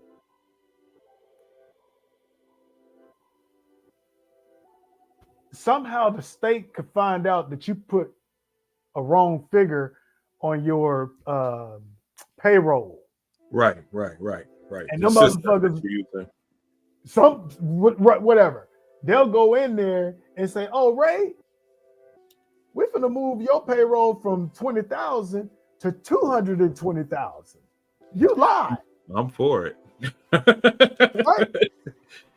And then when they go in and do that, they jack your premiums up from, usually say if you paying $100, you now may be paying $1,500. Because I done got 250,000. Right. Oh, hold up. It gets better. And for them going in and doing that, they charge you additional $10,000 on top of that. Right? So you the business owner now, you are working, and all of a sudden, quadruple premiums then came out, and this big $10,000 hit. You calling us like, what the fuck? That's what you're dealing with at your gig? Yeah, but hold up though. it all be in writing to these people. Nobody opens an email. Nobody reads a mail that they get sent. And people think that ignorance is an excuse to have a bill wiped out. Well, look what the police tell you. Ignorance of the law don't absolve you from your crime. That's what I'm trying to say. That's exactly what I'm trying to say. Shit, right. And these people be getting mad. And they be like, wait a minute. Like this lady the other day, I was like, ma'am, you set up a payment plan and you didn't pay it? No. Well, what are we talking about here? Listen, I deal with that shit too in my industry too, brother. Trust me. It's like, bitch, you didn't pay it. They gonna cut it off. You didn't pay the payment plan. Right. And you shocked that they cut your shit off? Listen, that'd be the weirdest shit to me, because I deal with that shit a little bit too, though. And like people complain about their coverage when they they have services performed at our clinics and that kind of thing, and then something's not covered by their insurance, and then of course they call us first. Yeah. Oh, my insurance. I have insurance. And then it's like, okay, yeah, I understand you have insurance. Many people have insurance, but it's like, well, your insurance didn't cover this or entirely covered this. And so per your insurance, this is what they paid, and this is what was left in patient responsibility. This is something that they send to you as well as they send to us as we apply your payment to your set charges. So you may want to contact your insurance carrier to mitigate that, because the thing is that a lot of people who have insurance or these type of things, they don't read the fine print or that kind of thing, and then they assume that everything is going to be covered or certain things will be covered when they're not. And so that's why we have you sign a waiver. Like, motherfucker, that's what that waiver is. It's like, okay, so your insurance, yeah, I know you got insurance and everything, we recognize that, but they may not pay us for everything, and so some of this is going to be on you. They may not even pay it. And see, and then they blame us. They blame. Right. That's what I'm saying. To this accountability piece, it's rampant in society. Mm-hmm. This dude called me last week and said, people are entitled, bro. Listen, this dude called me last week and was like, hey man, I got this policy and I was hoping you could read it for me. Mm-hmm. What'd you think I told him? You got to tell me. Did you read it for me? Is that a requirement? I said, dude, you a business owner? He's like, yeah. I said, I think it would behoove you to get off the phone with me and go pick that policy up and read it. Right. What was he looking for? People are entitled and late, like you said.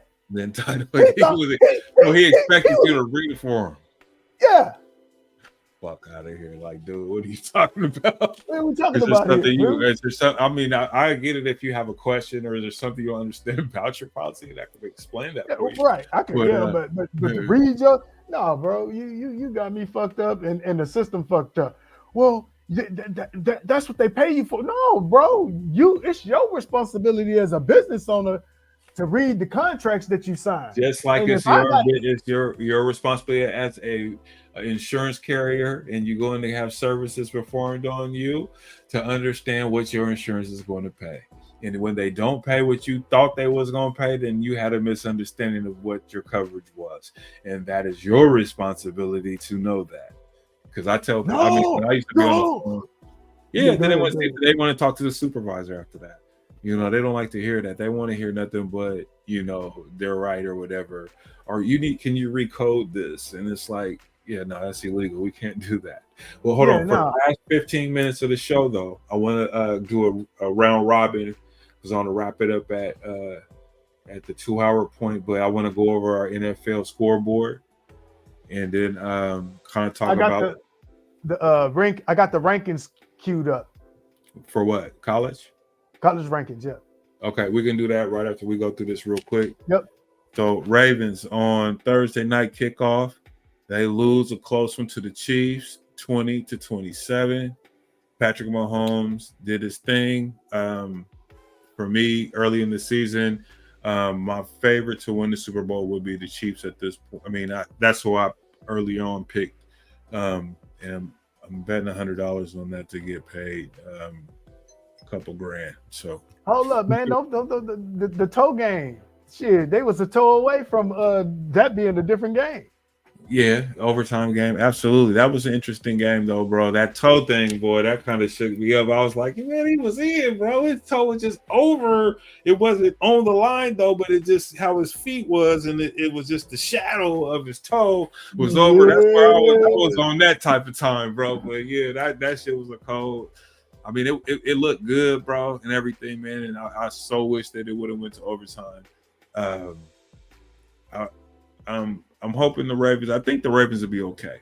Like I said, this week. Oh, the Ravens is fine. The Ravens is fine. Yeah, I think they'll be okay. But we'll see how they come back next week. I'm not sure who they play next week. Let's take a look real quick. The Baltimore Ravens, they play the Raiders next week. So that's on CBS. And that's at 10 a.m. We'll watch that one and see what's popping with that. I'm going to bet on the Chiefs to win that one. Because I think the Raiders, they lost to San Diego and Coach Harbaugh in his return to the NFL. So that's going to be an interesting game. But Baltimore, I think they'll be okay. But they lost to the defending champions, the Chiefs. They're always a competitive ball club. So no surprises. They're really kind of favored to win that game, even though I wanted the Ravens to win. Moving right on to the Packers and the Eagles game. Saquon Barkley went crazy on these niggas, and he had 3 touchdowns. In Brazil! Man, he did his thing. The Packers played tough. It was a close game. I still like the Packers and their to win their division, but they want to get the tough Eagles team. The Eagles definitely need to bounce back from last season after that Super Bowl hangover that they had in the season after they lost. Where they won the first 5 games, and then they just dropped off. It was horrible. But anyway, the Eagles started the season looking great. Shout out to them. Shout out to Saquon Barkley leaving the Giants, going to the Eagles, and having a breakout game in this first game with the Eagles. Yeah, the Packers. Hold up. Packers, they lost Jordan Love, so how long is he out? He's out for I think a couple of weeks. I think so. Too bad for the Packers. They was looking good until that injury, and now hopefully they got a good backup. That's gonna be something to see. I don't know who they got back up right there, but we'll have more news on that after next week's game. The Packers will be playing against the Colts. So that'll be interesting to Colts see. Gonna beat them. Colts is the Colts real. gonna pull that out? Mm-hmm. He said the Colts gonna beat them. So okay, that's gonna be on the radar for us going into next week. In Sunday night matchup, we had the Steelers versus the Falcons. Your favorite guy. Hey, Russell Wilson did not start. It was Fields who ran and took control, but it was off the foot of the kicker for the Steelers. Chris Boswell and the Steelers. Yeah, the defense is, Steelers defense. The defense is always ahead of offense. I feel like, Russell didn't start. I know I was talking shit about him, but in order for them to be successful, I think that eventually Russell will be the starting quarterback for the Pittsburgh Steelers, but that's just my opinion. Right now, Fields is the starter. But I just I got a rock to throw at you. Throw it at me. I'm gonna throw a big rock at you. Okay. Now, why is your veteran-led Falcons, Kirk Cousins, losing to a motherfucking backup at home? That's your Kirk Cousins right there. There you go. Ooh, he set me up for that one. Okay, I got you. There you go. Look at the box scores. Oh, I got to hold on. I'm gonna divert here, ladies and gentlemen. Let's go to the box scores. Justin Fields was 17-23 for 156 yards. He sacked twice for 23 yards. Kirk Cousins was 16. Ooh, 2 pickoffs. That's nasty work. But he only was sacked twice. but he had one touchdown and they came up short against the Pittsburgh Steelers. Like I said, it was field goals. First week, we're not going to get too concerned with that. They have weapons there. Wait Hold a minute. Yeah, don't play. He said, wait a minute. How come your Kirk Cousins one playoff game winning self only had wait a minute, he let Justin Fields throw more completed passes than him. Come on now. Make it make sense, right? Come on, man. Make it make sense. Okay. All right. You got me on that one, bro. I just say, hey, it is what it is, man. I'm still with Kirk though. So I mean, I'm still with him. It's week 1. I ain't gonna jump off the bridge. But let's go to this Cardinals game. This was an interesting one. Who the Steelers got next? The Falcons? Yeah. Okay, so the Falcons play next week. Hold on. Falcons. We got the Falcons playing against the Steelers next week. No, the Eagles. I mean the Eagles, excuse me. The Eagles on ESPN. That's the at 5:15 p.m. So is it the Monday night? Yeah, that's Monday night football. That's Monday night, yeah. Yeah, and it's at Philly, so that's gonna be a good game. What? The Eagles. For the Eagles for the bust day. Okay, so what's gonna happen in this game? You think that Pittsburgh or the Eagles gonna win? What? The Falcons and Eagles? Yeah. Dude, the Eagles is finna beat their ass in Philly, bro. Okay. The Falcons.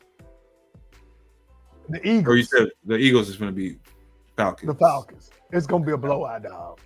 Okay, all right. So Mark is picking the blowout. I'm gonna check my DraftKings. I don't know. Moving right along, the Cardinals and the Bills play. The Cardinals look great early in this ball club, but in the second half, the Bills took over, scoring 24 points in the second half versus 11 points, which was the difference in the ball game. Josh Allen, he throws 2 touchdown passes, and he runs for 2 others as they smoked him. So he counted for 28 points, man. Josh Allen, when he's on, he's on. When he's turning the ball over, he's turning it over. He's a turnover machine, but great start for him, and shout out to him. He needs that. Buffalo looking good early. Titans and the Bears. The Bears come out strong with the rookie Caleb Williams. People were kind of skeptical on him and low-key hating on him, but he was able to turn things around in his debut game, getting a win. Well, that was a total team win with the Bears because they beat them on special teams. They had a block punt. Right. You know, but that's football. It was a few things. Yeah, right. But that's what I'm saying. It was a total team. It was a total team effort. Yeah, well, Caleb Williams didn't have no big numbers. He didn't even throw for 100 yards. He had 14 for 29. 93 yards, no pickoffs, no turnovers, so that's a good thing. Will Levi, he had 127 yards, 1 touchdown, 2 picks. So this is definitely gonna make a difference in the ball game. We have 2 equally matched teams. Pollard had a good running game, 60 carries for 82 yards. DeAndre Swift, 10 for 30. Not really nothing to write home about, but more to come from the Bears. We'll to see what they do next week. It was a team win for them Bears. So do you think that Caleb is going to be a difference maker, or he going to have a breakout game? Because the Bears, he'll eventually have that game. Shouts out to my boy Sammy. You and them nasty ass Bears. The Texans, they're going to lose. They got the Texans? They play the Texans, next game? Yeah. Yep. Yes, Sammy, y'all gonna get y'all ass kicked by the Texans, bro. Sorry. Hate to tell you. But moving right along. Patriots. I was shocked that the Bengals lost to the Patriots. The Patriots did that thing, man. They got that win, man. I was like, wow. You know what I mean? But it wasn't a high scoring game, but Jacoby Brissett, he didn't have spectacular. He didn't have to be spectacular. He did his thing. They got the victory. That's all you need to do is just get the dub. But hold up, though. We talk about elite quarterbacks. Joe Burrow was healthy. Just look at what he did. Shit, he didn't do nothing. I watched Red Zone, bro, and he stunk it up. He said he stunk him out. Hold He on. looked like a rookie. Hold on, Joe Burrows. Oh, did I get the wrong team? Hold on, I'll get it. I'm just over tripping. Okay, so it was Patriots, Bengals. Let's go. I don't need to see that. I need to see the box score, you freak. You can tell I'm at the end box score. Here we go. All right, so here's the box scores. Jesus. 21 and 29. I mean, completely, he was dinking and dunking like a motherfucker for 164 yards. I mean, 15 for this was definitely not. What was the weather like in that game? It was decent. Rushing wise, Ramondre Stevenson, 25 carries, 120 yards for the they Patriots. couldn't really run the ball. And then 9 for 44, 450. So they got a total of 170 yards. So you can't. That's hard to deal with. Cincinnati tried to get it together. They were shut out in the first half, and they tried to put it together in the second half, but it came up short, a touchdown. So that is what it is. But I think that the Bengals will be okay. This is one of those games you just lose. First game of the season. Texans beat the Colts. That was the game. Nail biter. Stephon Diggs, Joe Mixon combined to lead the Texans past the Colts 29-27 in the season opener. CJ Stroud, let's see what he did. Hey, Richardson had 2 big throws.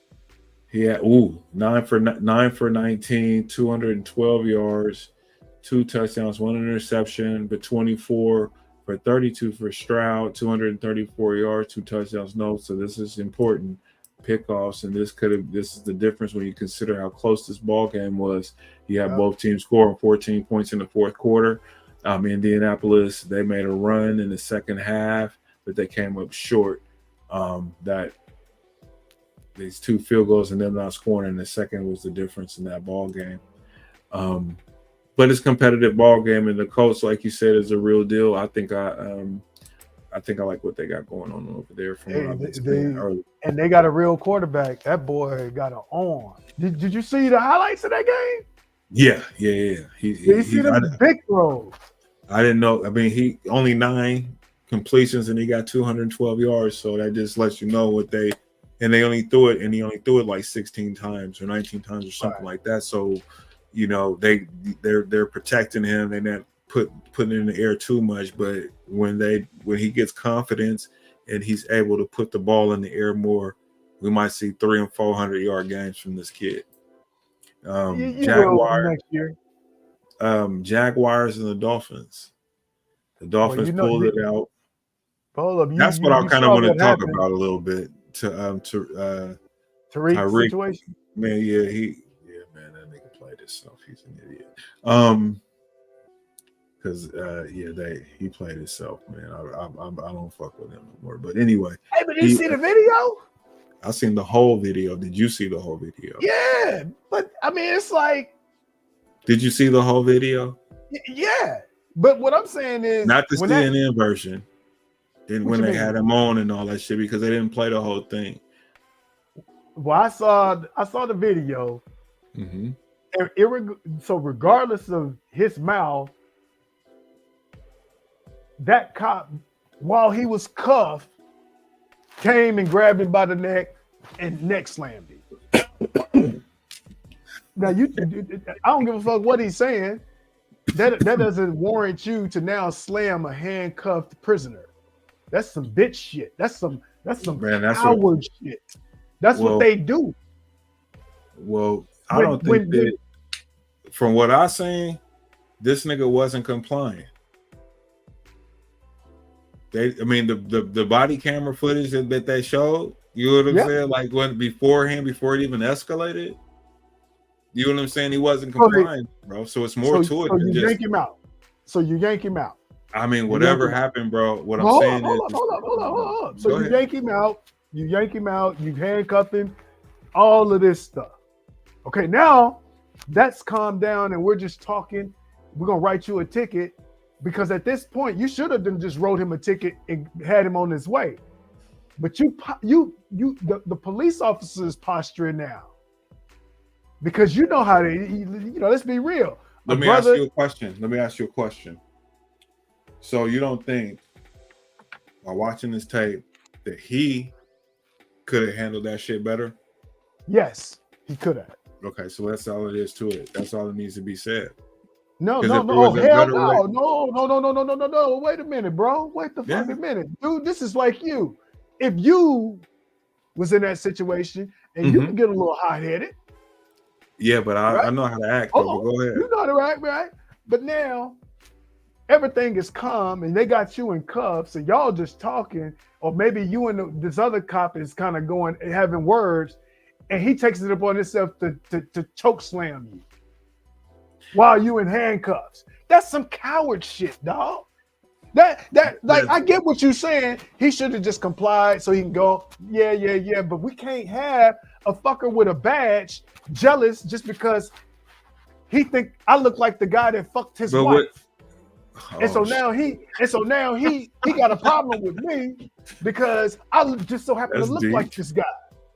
Yeah, but that's what be happening. These cops be having all kind of shit going on. I mean, the one thing I'll give you in this situation, bro, is that the cop did get really aggressive, and I was just like, yeah, I don't know if he should have really acted like that, but I'm like, nigga, you know what I'm saying? I need you to fucking just, how they.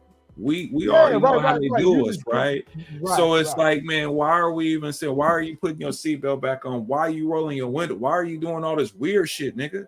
You know what I'm saying? That's the shit that makes shit get weird. You know what I'm saying? And to me, we, just like you're saying and explaining, and you're absolutely right. I'm not debating any of that.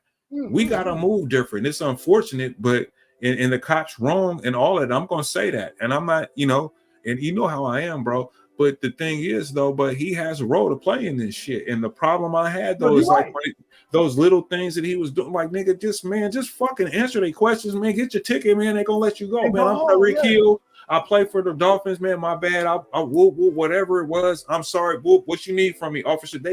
If you coming at them like that because of who you is, just on that, it can be the difference. I don't know that it will be because you do have. It will be.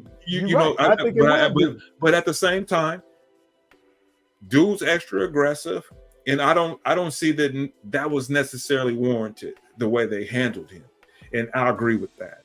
That's the sucker shit. You know what I'm saying? See, one of the things I be looking at all the time, like before I go to bed, I be looking at them cop cam videos and shit, and I be looking at that. From a perspective, it actually blows my mind today. Like you said, I can watch a video of a cop pulling over a black dude, and the black dude still act a fool. After what we know today, what we know, he I ain't gonna roll my window down. But the chicks do it all. The women do it all the time. The women do it all the time. And you just see like what the but you understand that, but ain't like Tariq, bro. We done all been dealt with by the cops. Yeah, absolutely. I'm talking about handle fucked up and everything. I hand them my license. Yes, sir. No, sir. I just need you to get away from me. And the only way you're gonna get away from me is to comply. I'm gonna tell you like this. So, Mark, I got a gun, right? I got a gun license. So my gun license is linked to my driver's license, right? So I get pulled over by a cop, right? And he comes to the car. He was like, I'm stopping you because you was speeding, whatever. And he's like, you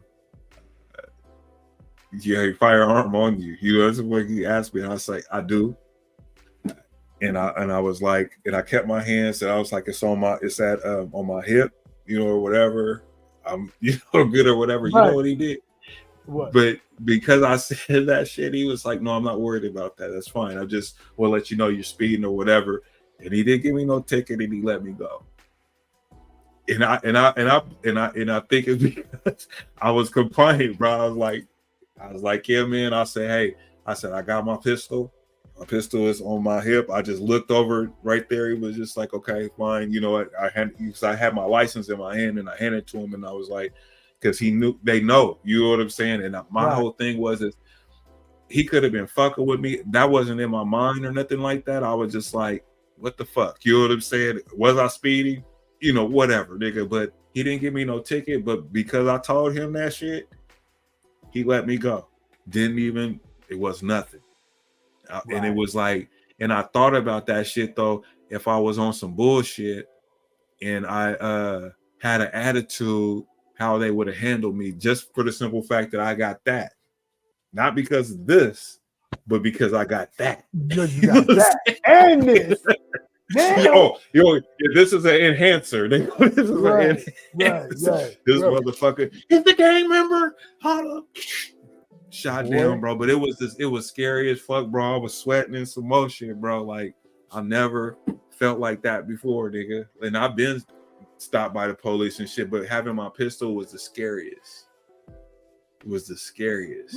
But I didn't trip off nothing, bro. Windows rolled down, because when they pulled me over, what you're supposed to do, you roll your windows all the way down. And if it's dark time, it was daytime, but if it's dark, turn your lights on in the car so that they can see. And when they come up, they can see everything in the car, nigga. You have your hands. If you're a gun person and you have a gun or whatever, you say, hey, yeah, my gun is in the glove box, or it's under the seat, or it's right here. Here's my gun, my license, my gun. You know what I'm saying? Can I step out of the car for my safety? You know, you can even I'll tell a motherfucker, you can even handcuff me if you worried. I mean, I just don't want to be shot for nothing. You know, right. That's how I'm going every single time, bro. I don't give a fuck, right, wrong, or indifferent, nigga. I'm going home, nigga. I might go to jail for a minute, but I'm gonna go home. You know what I'm saying? That's what I learned from watching all this shit, bro. I don't got time to have a debate with your motherfucking ass. Right. Or that you got an attitude. Okay, fine, fuck it. Okay, cool. You're having a bad day. So I'm not here to make it worse for you, bro. Just check me out, see that I don't got no warrants, and can I go home? That's all. That's it. I don't. And like you said, for the life of me, I can't understand anybody arguing with them. Yeah, I don't get it.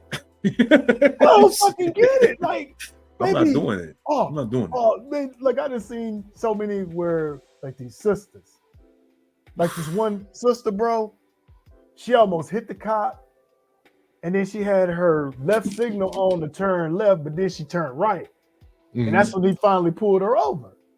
Oh, she was scared. She was spooked. No, she wasn't, because as soon as he rolled up on her, and was like, ma'am, you know why I pulled you over and all of this stuff? She want to fight with him. Oh, was she drunk? No, she wasn't even drunk. She just was agitated, man. You know how some of our women can just be, and they don't care. Hold on. We're gonna end the show real quick. We're gonna talk backstage though. I'm gonna clip some stuff. Hey y'all, thank y'all for joining us on Football Talk Tuesday. We're back in the facts.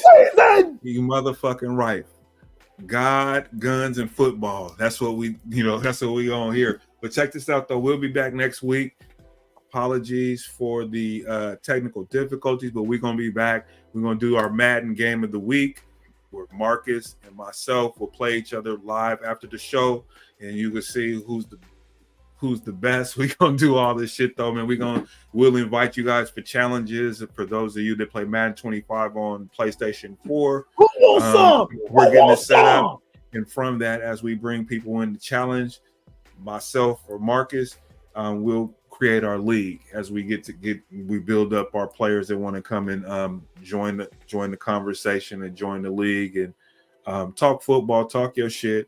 It's not about being right, but getting it right. And everybody has an opinion, and we ain't about trying to shit on nobody. We just about sharing our passion for football and sport, and building a community around it as well. That's where that Madden piece comes in. Yeah, the Madden thing is gonna be big. Just a shout out to Trey. He was a person. He passed away a couple of weeks ago.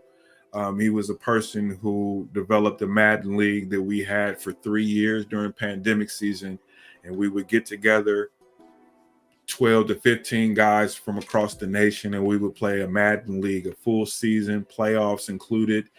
He was the chairman of the league, and he was a champion of the league because he was dope. He played with the Raiders, was his squad he played with. But I want to take that into this, what we're doing right now. Mark and I, we talked about it, and we're going to be developing the league. So if you're interested, get your game right. Get your game right. Remember to like, share, and subscribe. We'll be back on next Tuesday. It's going to be a little bit more lined up the way it's supposed to be, but I'm happy to be back. We'll probably have Griff on this motherfucker again because that's our guy. He's our reoccurring guest analyst, on our show. He's a Dallas Cowboy fan, so he's kind of, Don't hold that against him. We ain't gonna hold that against him, but he's great for the show though. But he'll be back. But yeah, next Tuesday, check us out. We'll review all the games, and we'll have our first Madden head-to-head matchup. It'll be prime time live on our YouTube channel. You guys will be able to check it out. Like, share, and subscribe. Football Talk Tuesday, and we'll see you guys next Tuesday. Peace. Deuces.